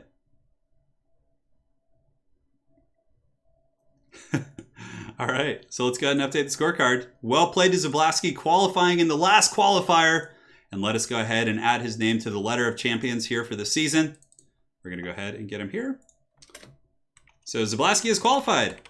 And now, if we take a look at our Hall of Champions so far, we have A-Move Hacker, Falcon, Flying Taco, Talaxtlan Soothsayer, Imperator, Ark in the Black, Anticity, and Zablonsky. So that is quite a serious list of competition. Very well played. Let's see what these players are saying. Oh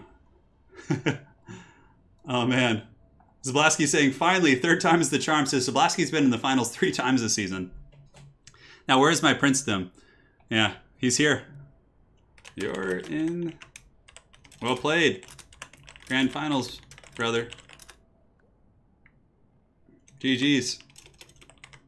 And he says, thank you. Chief saying GG as well. What a run, guys. What a run indeed. Zyphos congratulating his fellow elf friend Zablonsky. Wood Elf people are proud. That was those were some crazy games. Yeah, this is the final game of the stream, guys. That is it for today. So thank you guys so much for joining. I'm going to go get some lunch now with my lovely wife. Special thanks to all of you guys for the donations. We have them coming in from Zeke McPherson, from One Man's Way, Alex Sear. We have Shenziro as well. Calamar Cinderpaw, King Agizal. For the Chaos God, thank you so much for the 200 yen, brother. King Cool, 1338. Spencer Galland, Leo Gonzalez. Ruben, Buns Coke. Man, that's a tricky name. My apologies if I mangled that. For the Chaos Gods, again. And coming in hot. Oh, and he had a question, actually, but it was while I was offline. He says, hi, Turin, I'm Japanese. I have one question. Why don't you use the Manticore if you meet Skaven? It's actually a good choice. It is actually a pretty good choice, man. So hopefully you're still watching. But yeah, the Manticores are decent choices against Skaven. They're cheap. They cause terror. In certain matchups, I think they can be a good choice. And then, yeah, that's it for today. So thank you guys so much. Also, special thanks to the mods. I really appreciate you guys helping me out, sticking around the whole time. You know, making the stream fluid. You know, keeping it all, keeping the Slanesh spots out. Couldn't do it without you guys. And yeah, special thanks to the players for sticking around. So let's go ahead and do our big summary. Update the scorecard here. We'll take a look at the Zablonsky does indeed win the finals. We're going to go over to the challenge capture. So Zablonsky is our champion today, winning the series here. And if we look at his run, he was able to beat Vicious Asuma, 2T Woto, or Twoto, a Tiger, and then also he had a win in the beginning, I think, versus Kane. So very, very serious games today. You know, able to get some great wins across the board. You know, of course, Chief had some really good wins as well. Able to win against Random Nicks, and then also had to play Migsa, who's a top-tier tournament player, and just, yeah, really tough competition across the board. So very well played to those guys. And again, just to kind of summarize everything, if we look, A-Move Hacker, Falcon, Flying Taco, Talaxon, Soothsayer, Imperator, Ark in the Black, Anticity, and Zablonsky are going to be the champs for today. These are the top 8. ECL Season 4 finals are solidified. And how it's going to work is I'm going to set up the brackets, and then we're going to have the round of 8 as videos on my channel. And then the top 4, again, will be a stream just like this. And it's going to be quite heated. So very excited to see how that goes. And yeah, that's it. So guys, thank you so much. I really appreciate all of you guys. It's been an absolute blast. So make sure to stay tuned for more news regarding the upcoming games. You're probably going to be seeing the first rounds of the ECL Grand Finals in the next couple weeks, I would imagine. So yeah, probably sometime in, yeah, 2 or 3 weeks. I have to check with everyone's schedules, of course. It can be really tricky. I mean, we have people from America, from Russia, from all over the world here, just opposite ends of the globe. So it's always a little bit tricky. All right. Thank you guys so much. Hopefully you enjoyed, and we'll see you guys on the other side. Take care.